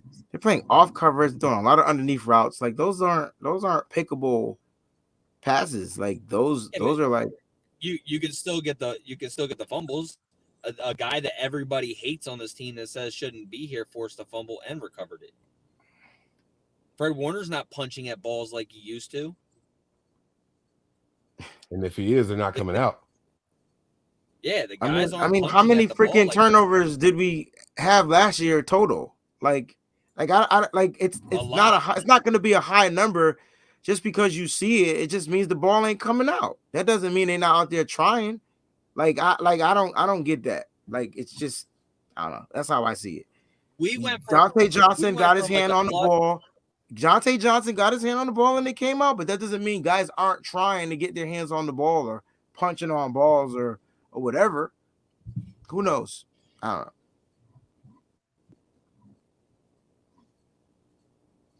I just don't think we never was an interception team, and then we lose cornerbacks. We lose our main guy. Last year we had 12 interceptions last year, and fumbles we forced 13. And go look at 2018 to 2019 comparison. We were like +2, if that. I don't even think we were +2. The plus minus in for this exercise that we're doing where we're rating them individually, the plus minus isn't fair because if your offense turned over the ball 10 times and you get 9 turnovers, Yeah, only no, I know +1. that. I'm just saying. I was saying, look at the difference between 18 and 19, and how much we went up between 18 to 20. Like we went up drastically on turnovers. 2018, we had how many interceptions here? 12. Like 7. 12 interceptions in 2019. And can you find out like who was getting those interceptions? I mean, I Yeah. know. I don't care about 2018. Like 2019. Yeah, Fred Warner had 1. Dre Greenlaw had 1. Richard Sherman had 3. Shark had 2. None of these guys are playing too, by the way. Just want you to, except for Fred. Manuel Mosley had 1. He just started playing. Nick Bosa had 1. Because he had tipped that ball off the line. Yep. He dropped back in coverage and was able to get it. Yep. Alexander had 1. Spoon had 1. Not here. Mark Nazalcha had 1. Not here. That's it. So that's the 12. All right. And that's from 20 what? This is 2019. That was 2019. And then forced fumbles, we had a total of 23 again. So Fred Warner had 3. Actually, I could just sort so I don't have to like scroll. Shark forced 4. Marcel Harris forced 3. Fred Warner forced 3. Armstead forced 2. Buckner forced 2. D Ford forced 2. What? Wait, that can't be 2020. Oh, I'm at 2019. 2018. Because you said Buckner. Okay, I was gonna say. I know this is 2019. Yeah, Buckner was there in 2019. Oh, 2019. Yeah. Yep. It says Ross Dwelly had 1. How did Ross Dwelly have a forced fumble? Because maybe they got the ball. Maybe an interception and then he smacked it out. Yeah, I think I remember that. I think I remember that play. I think they intercepted it and he forced the fumble on the tackle. Right. How many of those did we recover? He likes DJ Reed had 1. Nick Bosa had 1. Alexander had 1. Tart had 1. Jones had 1. And Demontre Moore had 1. As far as recovered, we recovered 15 of those 23 in 2019. But this year, it's just there's nothing in these stat lines. Defense, forced fumbles. So we've had 1, 2, 3, 4, 5 forced fumbles this year, which is a surprise to me. That's 1 each game. Okay. Josh Norman forced 1. Nick Bosa forced 1. DJ Jones forced 1. D Ford forced 1. And Dante Johnson forced 1. How many did we recover? 1. Yeah, 1. The Dante Johnson one. Yeah. Yeah. And guys, it's a young season, yo. Like, so I didn't ask you to go back and tell me how many happened in week 1, week 2, week 3. How many? Okay, bump it. How many happened up until week 5? How many interceptions did we have week 5 in 2020? And that's the only year I care about because none of the other years matter. Oh, so you only want 2020. I didn't do the numbers for 2020 yet. All right, so 2020, we got a total. I'm saying that because those are the guys we still probably have on this team. Yeah. So 2020, we had 13 forced fumbles and we recovered 8. And by week 5? No, I'm looking at the whole. Right. By week 5, how many did we have? I don't think this is going to give me the week by week breakdown on this site. I mean, let me see. They might have it. So then it's kind of like hard to, you know. Yeah, this one doesn't have it. I think Pro Football Reference does a breakdown. I think Pro Football Reference does. I'm on ESPN right now looking this up. So, but yeah, man. I mean, I know that. Well, 2020 is different. 2020. I was gonna say 2019 because I know we had 2 interceptions that first week. We had 2 pick sixes in week 1, 2019 against Tampa. And then none of those cornerbacks on this team. Right. It's a different team, y'all. I get it. We want to see these turnovers, but different defense, different team, different scheme. Yeah. And that's why I said coaching is different because we have to the coaches decide to let these players not come back. You know what I mean? I do know what you mean. And if we're grading the coaches, like Kyle's going to get the worst grade of all the coaches, in my opinion, because Kyle's doing his job so poorly that it's affecting the defense, in my opinion. It's causing the defense to flutter out towards the end of the games. Yeah. It's just, so it's weird. If we were to grade the coaches, it's different. And then my special teams grade, I'm going to give them C+ to B- area. And that's the punting. I like what Breezy said. We're getting them definitely inside the 20. We're getting some inside the 10. Mitch is doing this kick this year. I don't know if it's a new type of kick, but the ball is bouncing inside the 5 and not going right into the end zone, giving the Gunners an opportunity to down it inside the 5. That's new. That's a step up for him. Last game, I don't think they had the opportunity to return any kickoffs because they're booting him out the end zone. But that was with Sly. He's got that monster leg. So him and Wisnowski always bang him out on kickoffs. And the reason why, this goes to the coaching also. So maybe I shouldn't hold that against the players, but I don't like how they're inconsistent with the return guys. I thought Cannon was a spark. I understand he had that the 2 bad plays, but only one of them was a bad return. You stop him for that. Like, this team is doing shit like they're acting like these guys have to be perfect or they lose their job. And that's not football. Not all the guys. Yeah. And so it's just weird. I don't understand it. I don't get it. And that's why if we go through and we do this for the coaching, their grades are going to be, in my opinion, worse than what the overall grades are for their units. Yeah. Because I don't think Trenton Cannon deserved to lose his return duties. He was the most electric return man we had in a long time. And they're like, yeah, nah, you fumbled once. That's it for you. Technically, he fumbled twice on the same play. Yeah. So, it's just weird. It's weird for me. You know what I'm saying? The way that these rotations and the players that are being targeted. I got a first round receiver and a second round receiver, and I'm using Mohamed Sanu more than the first round guy. It's weird shit to me. And I'm not going to sit here and, like I told you guys, I was coming here to shoot Kyle a little bit of bail. Not that much bail. You spiked our brains, though. Yeah, I'll nah, tell you that. like, I can't do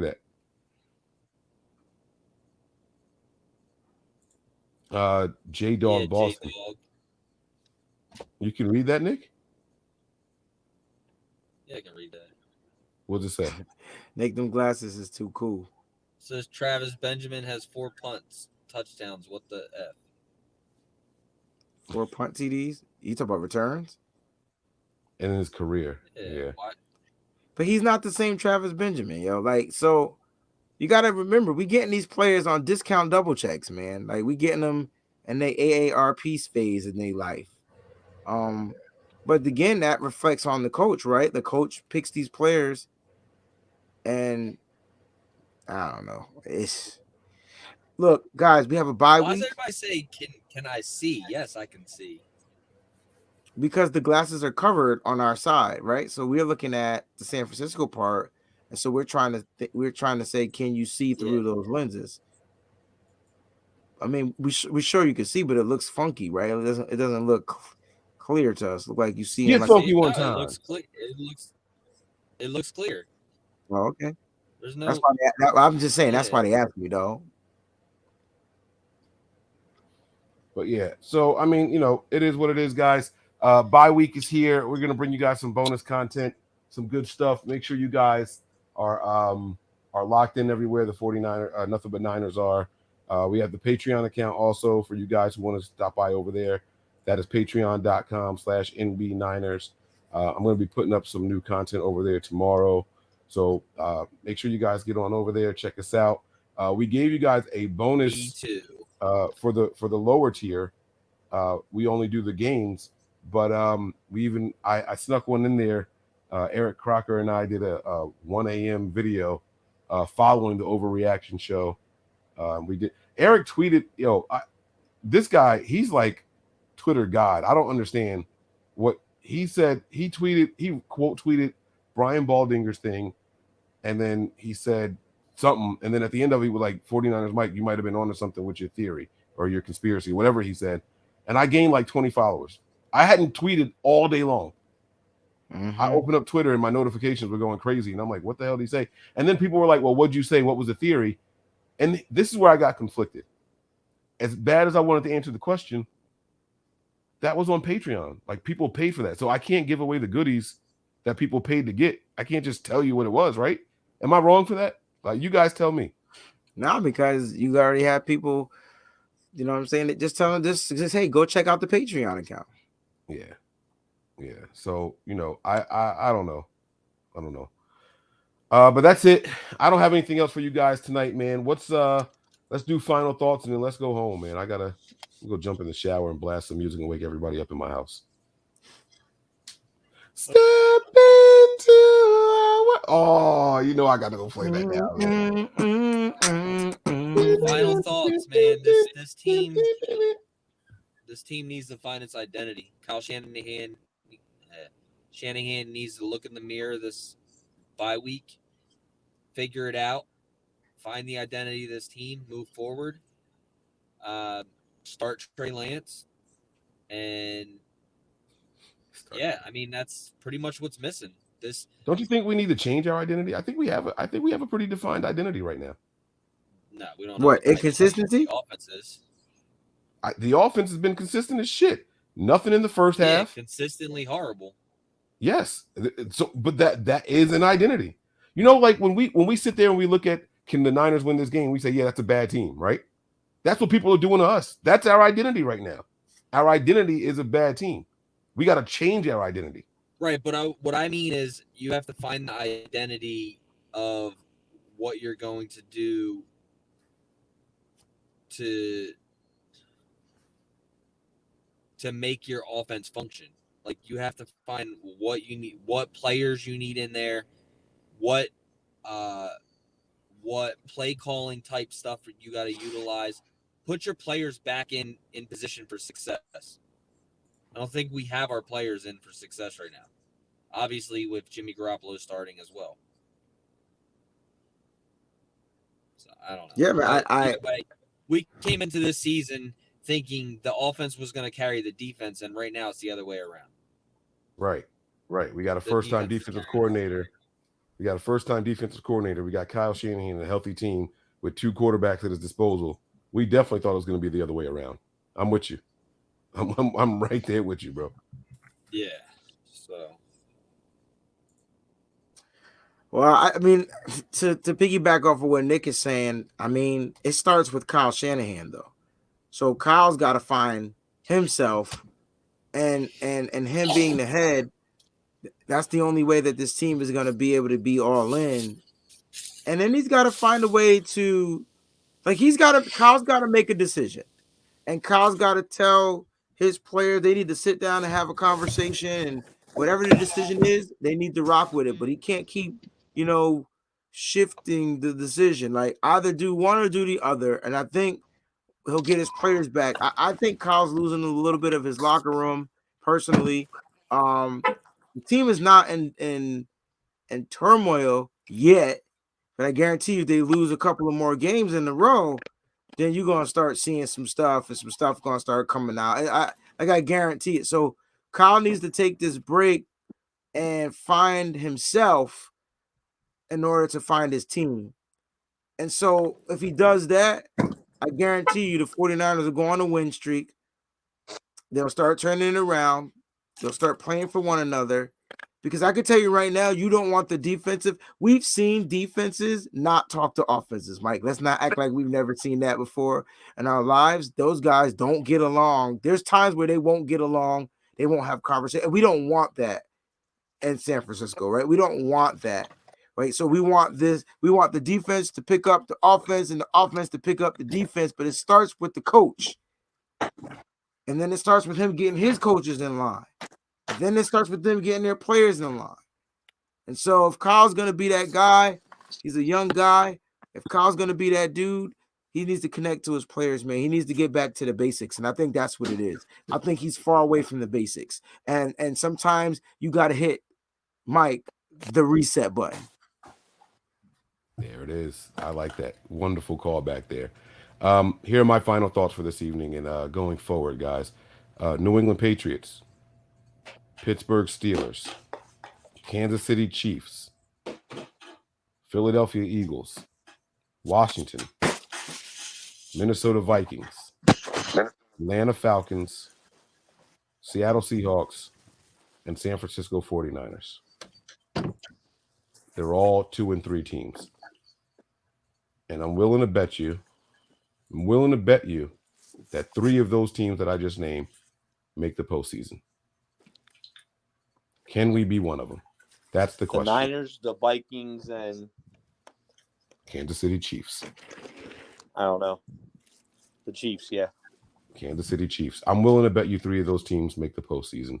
But we got to lock in, guys. You look at maybe not the Seahawks because I forgot they lost Russell Wilson for a while. I forgot about that. He'll be back when he plays us. Oh, for sure. That's like a given. That's a God-given thing. Like we don't get those kind of breaks. No. You know what I'm If he saying? comes back in 7 weeks, he'll be back for us. If not, it's 8 weeks. So he won't be back. Yeah. But yeah, so we have a chance to do something special here. We can make a hell of a run. I heard Kyle Shanahan say something at the podium that I thought was a little out of character to him. And maybe it was a good thing. And it speaks to maybe his level of arrogance, maybe his level of confidence, and maybe he's realizing some of the wrongs that he's done. He said that this team could easily be 5-0. And I didn't see that at all in 2 of these games. 2 of these games, I did not see us being easily, and I'm saying 2 of our losses being easily 5-0. See, that's when it comes down to Kyle basically saying that if his team executes. I'm not quite sure it's about execution. I'm telling you, that's what is that the Kyle thing is execution. And so yeah, he's failing, but he feels like his players are failing him. So just change it. So change up the test. Right? Okay. Or change the way you teach. I'm gonna give you a little bit more pushback on that. Because he can't. Well, I gave my final thoughts. I'm gonna take a shower and get ready for bed because I got to be up early. So, good night. I love both of y'all. I already gave my final thoughts. I will see you, Mike. Give me a shout tomorrow, and I will see the rest of you tomorrow. Yes, sir. All right. Peace out. See you guys. My pushback on that though, Wayne, is Kyle can't change the execution. No, he can't. Right. And but so he can draw. He can. So all right. It's such a hard thing.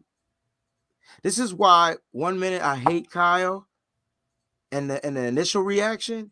And then when I go back, I got to think how Kyle thinks because I'm a teacher. I'm an educator. And so I got to be like, damn, what do I need to do? If my students aren't getting it, it ain't just because they're dumb. But if they are, then I'm failing them. Because I got to figure out a way to get on their level for them to comprehend the bait, like what it is I'm trying to get them to understand. It's not your job to go in there and just read from the book. It's your job to get them to understand and retain. That's my. I hate to allude to that, but that's what I mean. Like, you know what I'm saying? Mm-hmm. And so, like, for Kyle, he might just have to go back to the basics and say, bump all this, motion that, whatever. We can get back to that. Let's go back to this, and this, and let's master this. And I guarantee you, I don't watch a bunch of complicated stuff when we watch other teams play football. It'd be simple concepts, and it would be working. And it works against us. And so why can't we do some of the same stuff, Mike? Well, and that's why I was actually encouraged by his comment, even though I disagreed with it. Okay. I disagreed with him saying we could easily be 5-0. But right? we can. Think about it. I know. Well, hear me out. I disagreed with him because I didn't see that. I don't think we were ever competitive in that Green Bay game. And we finished competitive. Mike. So sometimes, Mike, the race isn't about how you start, it's how you finished. 100%. And they finished on a competitive level. They started slow. And this is what's getting to my point. This is why my bad. This is why you right there, bro. You right there. All right, I'm gonna relate this to one of my favorite Olympic events, and that is the relay races. Okay. You watch Jamaica, right? They start hot. It gets a little rough in the middle, but when they get down to those last two runners, it is a big difference. And they hit the gas. Those men, the four by, you know what I'm talking about, right? And so, I think that's what Kyle's doing here. I think that we started strong. Slow. No, we started real strong. That first game. Oh yeah.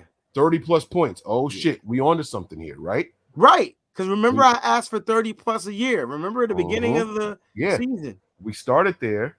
We took our foot off the gas because he admitted we got a little afraid by the injury. And then all of a sudden, we hit this little rough patch, right? And you go back and am I allowed to show the relay race on here? I don't know. I don't want to get. Not if it's televised. Not if it's a televised. Yeah, copy. it's a televised copy. Okay, so I won't do that. But you watch Jamaica, and they blow people out in those relay races, but they don't start that way. That tells me that there's a plan. You know what the anchor is? Yes. That's the finisher. That's the guy that finishes the strongest, right? Like that's your last leg of the race, is your best leg of the race. Some teams start with that, some teams finish with that, some teams put them back to back. It depends on how they want to do it. Yeah. Okay. And so I think Kyle is here. I think this is his crossroads. For him to say that means to me that in his mind, there's a plan in place. I don't see that plan. I've been talking about this for the last couple of weeks and being able to identify genius versus crazy. And the only difference, I'll say it again, is being able to get people to understand what your message is. A crazy person can't explain and get people to understand from their perspective. A genius has the ability to get people to understand them. That's it. People thought Albert Einstein was insane until he starts to prove what he's talking about. And so I thought Kyle was insane when he said that. He still has time to prove me right. We got a lot of season ahead of us, guys. All right. We are sitting here at 2-3. Kyle felt like we should be 5-0. And that tells me that he's got something left in the chamber. There's the plan. I don't know what the plan is. He's going to explain it to all of us. And we don't know. In 5 weeks from now, we could be sitting here at 6-3, starting our run. We have no idea how this is going to go, but there's a chance. And if Kyle thinks that we should easily be doing something, that means that, like you said, the players weren't executing, but there's still something left in that chamber. There's still something left in that chamber. And so we got to be a little bit patient here, guys. This fan base is passionate.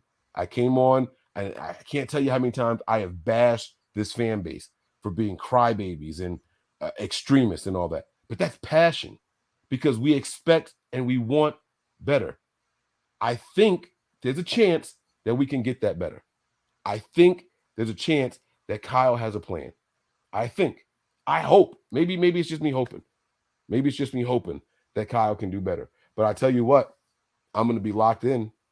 We got 12 more games, and I'm going to be sitting on the edge of my seat watching every single one of them. Absolutely. Every single one of them. So you guys make sure you join us and sit here and you watch them with us, all right? We're going to continue to cover all of it. Good, bad, ugly, indifferent, everything.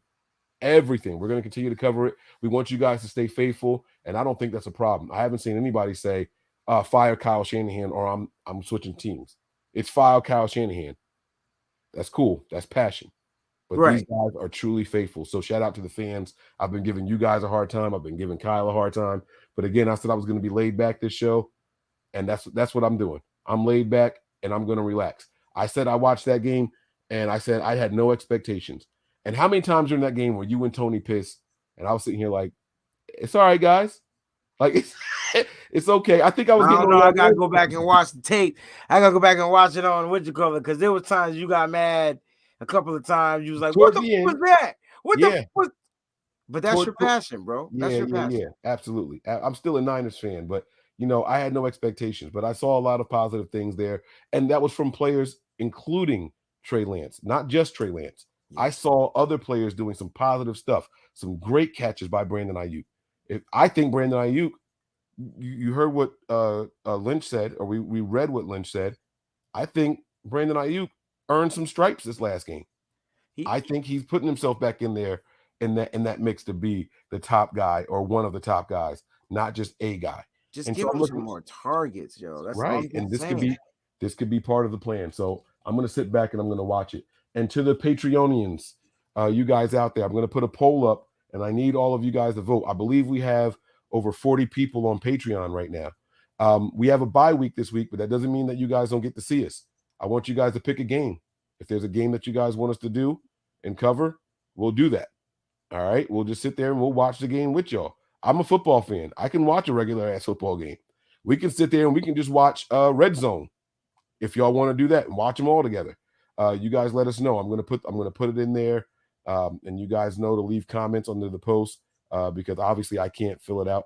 Actually, maybe I can. I don't think it limits you on which games you want to see for the polls. I don't think it limits how many answers you can do like Twitter does. So we'll put the poll in there, and if no one else can join, I know it's a bye week and a lot of people make plans to spend time with their family. You'll get my ugly mug at least, and I'll be in there. So that's gonna do it for us tonight, man. Breezy, I know I was saying some stuff and stuff was popping in your head. I could see you thinking.